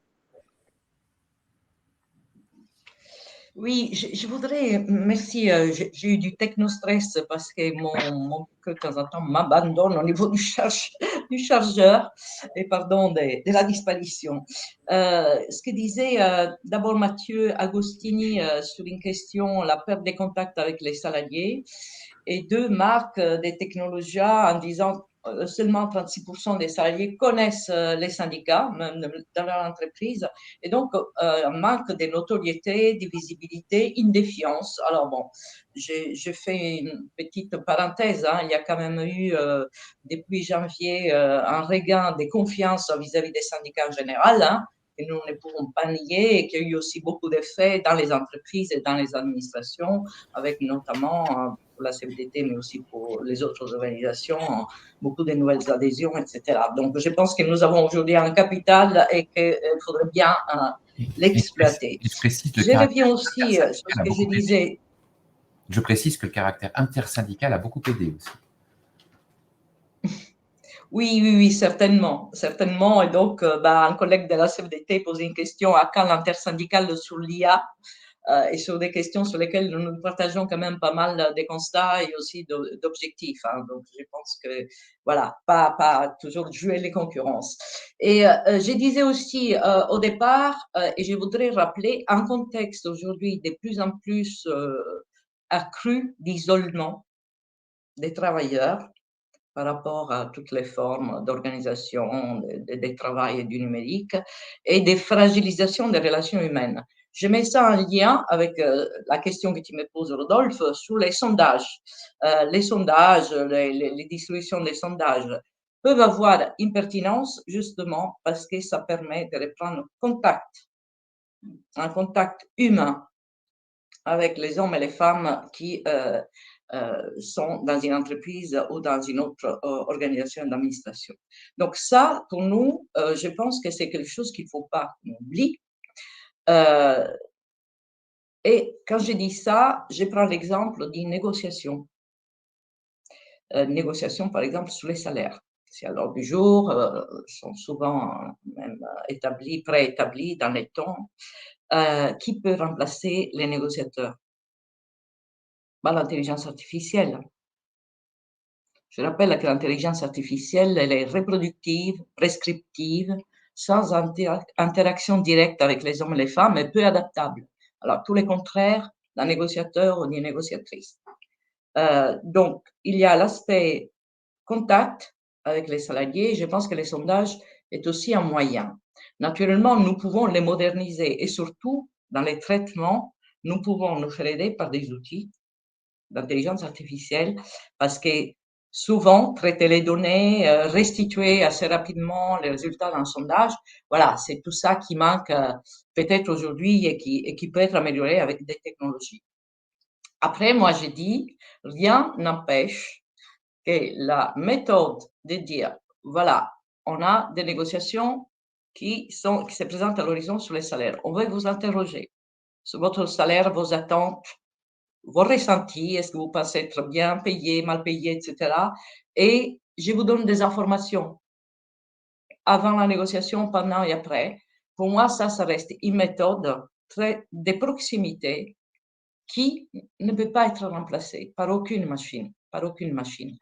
Mais bien évidemment, nous sommes en 2023, il y a des outils et surtout, je dis, pour le traitement de ces questionnaires, parce que parfois, on a même beaucoup de retard dans la restitution et je pense que les salariés, voilà, l'exigence de rapidité, pas d'instantanéité quand même, mais en retour, je réponds en questionnaire parce que je sais qu'il y a un retour et j'attends aussi des informations sur la négociation en cours, par exemple, sur les salaires. Donc, tout ça, moi je pense que c'est pas bien révolutionnaire, mais c'est que ça fait vraiment les mélanges entre la recette absolument gagnante qui sera la proximité, les contacts humains. Aujourd'hui, c'est un luxe et nous ne les pratiquons pas assez. Je pense que les ennemis des syndicats et des IRP, c'est pas tout à fait l'intelligence artificielle, mais je reviendrai tout à l'heure, d'autres phénomènes. Merci, Franca. Alors, je ne sais pas si tu auras le temps parce que le temps est vraiment tourné. Alors, on est vraiment dans la dernière ligne droite et Marc doit nous quitter à moins quart. Et de toute façon, il faut qu'on s'arrête à moins quart. De toute façon, donc, et c'est la dernière ligne droite sur le côté objet de dialogue social. Et là, je vous invite vraiment à être assez rapide parce que, bon, on va effleurer, malheureusement. Mais ce n'était pas non plus l'angle total du sujet. Alors, Sébastien, très rapidement, je te lance sur le côté. Il y a un cadre d'information-consultation sur l'introduction de nouvelles technologies pour justement permettre d'avoir une transparence, etc. Très rapidement, mais le constat que tu fais qu'en fait, ce cadre, il n'est absolument pas respecté, mais c'est pas simplement du fait des employeurs, c'est vous aussi en tant que, alors tu vas parler en tant que CFE, mais que les représentants du personnel au sens large, bah, vous laissez passer plein de nouvelles technologies qui s'introduisent sans information-consultation, très rapidement. Oui, merci. Oui, en substance, la question de l'introduction des outils est un sujet qui est récurrent. Moi, je donnais, lors de nos échanges, je donnais l'exemple en disant personne ne s'est ému de l'introduction des correcteurs orthographiques dans Word.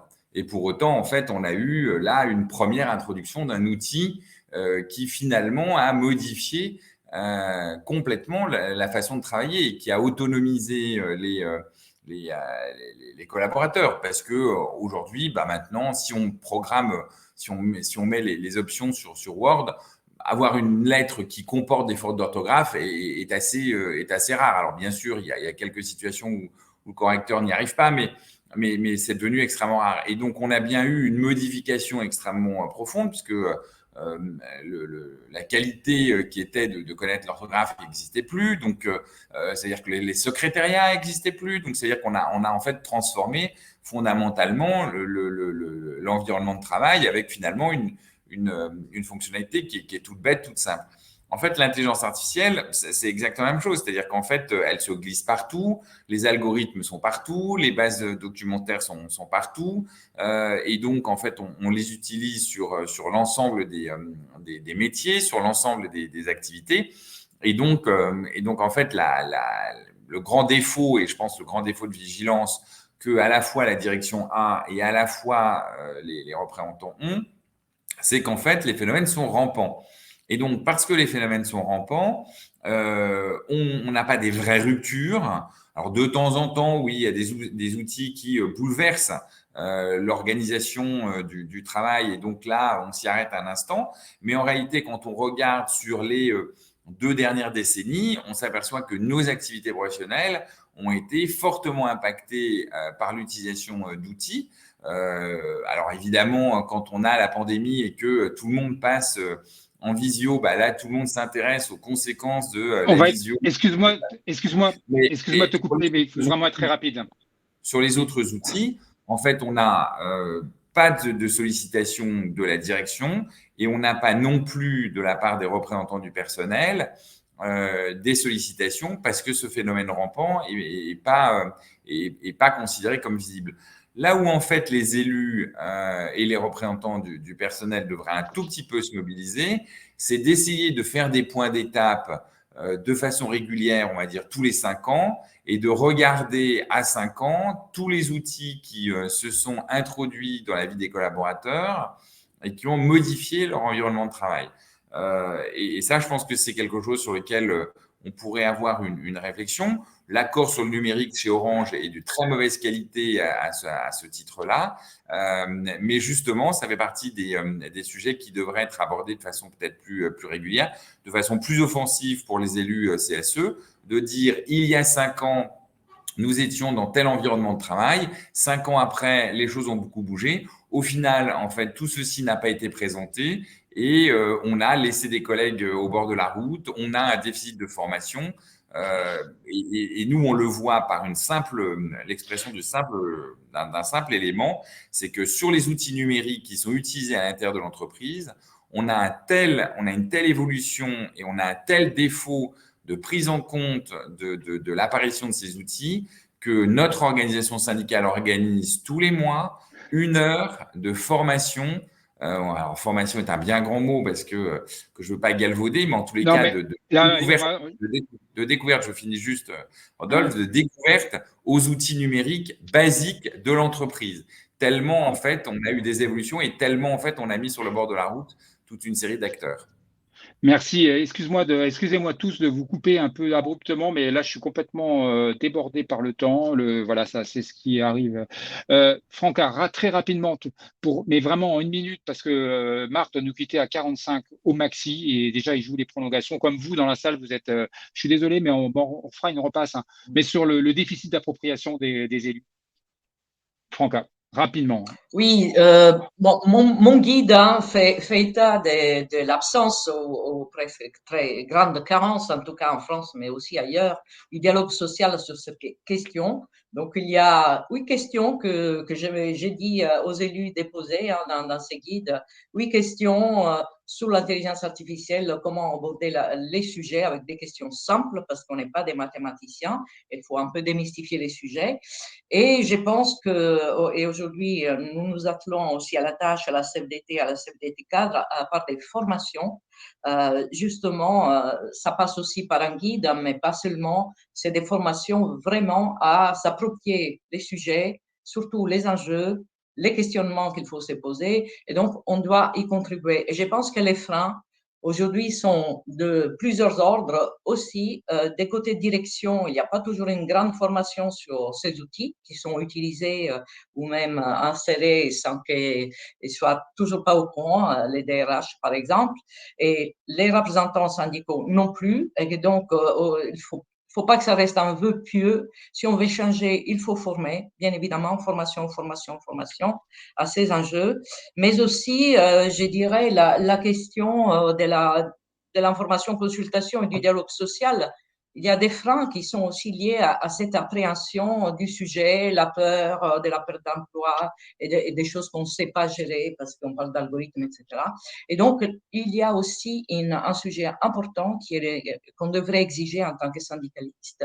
C'est l'implication, si on ne veut pas rester spectateur de ces changements, des IRP dans la conception et avant aussi le déploiement de ces outils. Voilà, je disais qu'il y a les CV de recrutement aujourd'hui, on n'est pas associé aux paramètres de sélection d'un CV. Voilà, et ça date depuis des décennies. Je pense qu'il faut s'approprier ces sujets.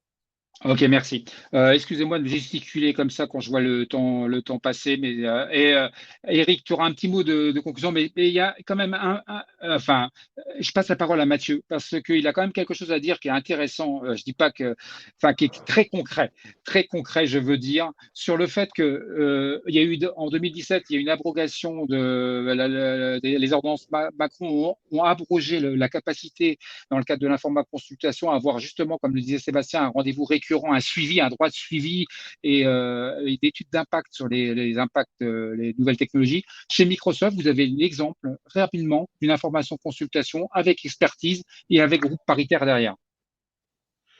Ouais, alors j'ai copié-collé dans le chat le L2323-30, qui est très intéressant et qui fait d'ailleurs avant date écho à l'accord cadre européen de juin 2020 sur la transformation numérique des entreprises avec cette méthodologie de co-construction en faisant intervenir toutes les parties prenantes et sortir du modèle statique aujourd'hui avec un suivi justement sur le temps long.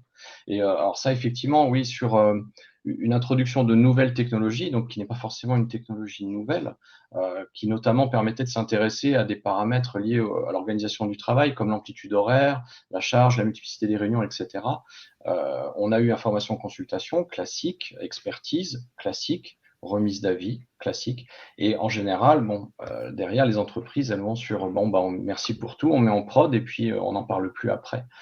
Et là, pour le coup, il n'y a pas eu de mise en prod, il y a eu volonté vraiment de co-construire quelque chose, à la fois expérimentation pour penser un pilote, pour voir ce que ça allait donner, et notamment penser l'accompagnement du changement pour que toutes les parties prenantes par rapport à l'utilisation de cet outil-là puissent être impliquées sur cette réflexion-là et éviter que, comme dans beaucoup d'autres cas, ça soit un énième outil de plus qui est on top par rapport à une charge de travail classique et qui finit par être délaissé alors qu'il peut avoir des fonctionnalités intéressantes. Donc, c'est toujours en cours, c'est toujours en réflexion et sur un temps relativement long. Mais c'est ce qui est intéressant, je trouve, et on retrouve beaucoup d'éléments qu'on avait justement dans ce 2323-30 et qui a été abrogé malheureusement. Et sur lequel on pourrait revenir finalement si on fait une bonne transposition de l'accord cadre européen. On est en train de travailler dessus en intersyndical. J'espère que ça va aboutir à quelque chose d'intéressant. Ok, merci Mathieu pour ta concision là-dessus et cet apport d'informations intéressant, comme quoi quand bien même une loi est abrogée, rien n'empêche d'être intelligent pour pouvoir avancer tout de même. C'est très bien. Alors Eric, vraiment en une minute. Non, mais j'ai compris. Ne me dis rien, comme ça je vais gagner 20 secondes. Non, mais je vais dire tout simplement ce qu'a dit Mathieu, mais revenir sur ce que tout le monde connaît, la jurisprudence du 15 avril 2022, quand même, du tribunal de Pontoise. Ce que dit Mathieu, effectivement, sur les ordonnances, le fait qu'il n'y ait plus la nécessité pour l'employeur de définir un plan d'accompagnement, mais aujourd'hui, le recours à une expertise aujourd'hui de la part des CSE, même si ses moyens sont diminués, est tout à fait possible sans être obligé aujourd'hui de justifier que c'est suborné à la démonstration par le CSE de l'existence de répercussions sur les conditions de travail. Et donc ça, c'est important. Le fait même que ce soit une technologie qui est déployée dans l'entreprise, nouvelle, on verra effectivement le caractère nouveau, eh bien, ça justifie la possibilité, après il y a la question de la prise en charge, mais d'avoir recours aux experts. Donc ça, c'est important. Premier point, de nous entourer de bons experts pour nous accompagner là-dedans. Et deux, rapidement, moins d'une minute, ce que dit Mathieu est également important, on travaille en intersyndical, notamment dans le cadre d'un projet avec l'ANACT et l'IRES, c'est de travailler sur un référentiel. C'est comment on accompagne nos élus, au-delà de ça, sur quelles sont les bonnes questions à poser, comment les poser et à qui les poser. Et notamment, même si cette disposition a été supprimée, il n'en demeure pas moins qu'aujourd'hui, nous avons énormément de textes à la fois nationaux et européens, et y compris la question du RGPD, qui impose notamment sur la question d'intelligence artificielle, notamment on verra dans les actes, ce qu'on appelle les études d'impact. Et on le sait très bien qu'il y a 9 critères et il suffit qu'il y ait 2 critères cumulatifs. Et il faut savoir que le fait d'être salarié dans une entreprise est un critère de vulnérabilité. Et donc, il suffit que ce soit un traitement de masse, que ça considère éventuellement, que ça poursuive du profilage pour qu'il y ait la nécessité d'une étude d'impact. Donc, c'est à nous de travailler aujourd'hui sur la capacité de doter les CSE de cette expertise et d'imposer notamment des études d'impact dès lors que nous jugeons que les déploiements de ces outils peuvent avoir un risque manifeste sur les conditions. Donc, il ne s'agit pas de dire non au déploiement d'un outil, et la question des bacs à sable d'expérimentation est importante. La nécessité de très vite mettre en place des comités de vigilance, d'éthique ou de surveillance dans les entreprises avec les parties prenantes, y compris les fournisseurs, pour pouvoir justement corriger des biais. Et je pense que là, effectivement, eh bien pour moi, je suis plutôt optimiste. Il y a un nouveau champ qu'il faut qu'on s'empare. Et c'est très important. Et le fait, comme le dit Mathieu, qu'on travaille aujourd'hui en intersyndical sur ces sujets, il faut qu'on puisse réellement, concrètement mettre en place dans les entreprises des référentiels qui permettent à nos élus d'accompagner. Alors nous, on a travaillé uniquement sur la formation, sur la question depuis très longtemps. C'était notre dada depuis une dizaine d'années sur la protection des données à caractère personnel. Mais aujourd'hui, on peut, avec l'intersyndical, définir un référentiel et il y a effectivement avec nous des experts qui peuvent nous accompagner. Voilà. Ok, merci Eric. Jurisprudence du 15 avril 2022. Donc, tu fais référence au projet d'Alia. Merci à vous 5. Excusez-moi de vous avoir coupé, mais bon, voilà. Merci à vous, en tout cas, de votre participation. Merci à vous de votre participation dans la salle. Et Marc, un petit mot de conclusion. Micro. un petit mot et je prendrai qu'une seule minute. Moi, je recommande en tous les cas aux uns et aux autres de bien lire ce qu'est l'intelligence artificielle, de bien lire et de bien comprendre ce qu'est ChatGPT, de ne pas se laisser embarquer par un fantasme, ce n'est pas le cas, et de réussir justement à réfléchir. Et je réponds très favorablement à l'invitation d'Éric et de tout le monde ici. Mais comme tu le dis, Éric, c'est de réfléchir pour que je reprends la finalité initiale, c'est que les représentants du personnel puissent être vraiment représentatifs, représentent les salariés, les connaissent et les représentent, et donc de pouvoir répondre à un double objectif, à savoir faire en sorte que les salariés viennent vers vous et systématiquement vers vous parce que vous êtes leur représentant, et d'autre part, de pouvoir être à ce moment-là la meilleure contrepartie, le meilleur interlocuteur du dialogue social. Et ça, je pense que l'IA sera complémentaire, ne remplacera pas l'humain, mais on ne pourra pas imaginer que ce ne soit pas complémentaire. Et la complémentarité de l'IA, c'est très important de le garder. On ne va pas substituer l'humain, on va le rendre complémentaire. Écoute, merci beaucoup Marc. Merci à vous quatre, vous cinq, d'avoir participé. Merci à vous dans la salle. Merci encore au groupe Technologia d'avoir porté cette rencontre. Au risque d'être frustrante, on remettra le couvert parce que je pense que ça le mérite. Hein. Voilà, il y a plein de choses à dire et concrètement, il y a des choses à illustrer. Mathieu montrait bien qu'il y a des choses qui se passent dans les boîtes concrètement. Enfin voilà, il y a plein de choses qui se passent. Eric, il y a des choses que tu n'as pas pu dire aussi. Bon, merci à tout le monde. Merci à vous dans la salle. La participation a été active. Et voilà, le replay vous arrive dans la foulée. Et écoutez, à suivre et bonne journée à tout le monde. Merci. Et très bonne journée bonne journée à tout le monde. Au revoir. Au revoir. Merci. Je bonne coupe journée. et on se retrouve dans le lien que je vous ai mis dans le modérateur. Là, vous avez une partie, un lien pour celles et ceux qui peuvent. Ça marche. Je vous ai mis le lien dans le modérateur. Je coupe. Bonne journée à tout le monde. Au revoir. Bonne journée à tout le monde.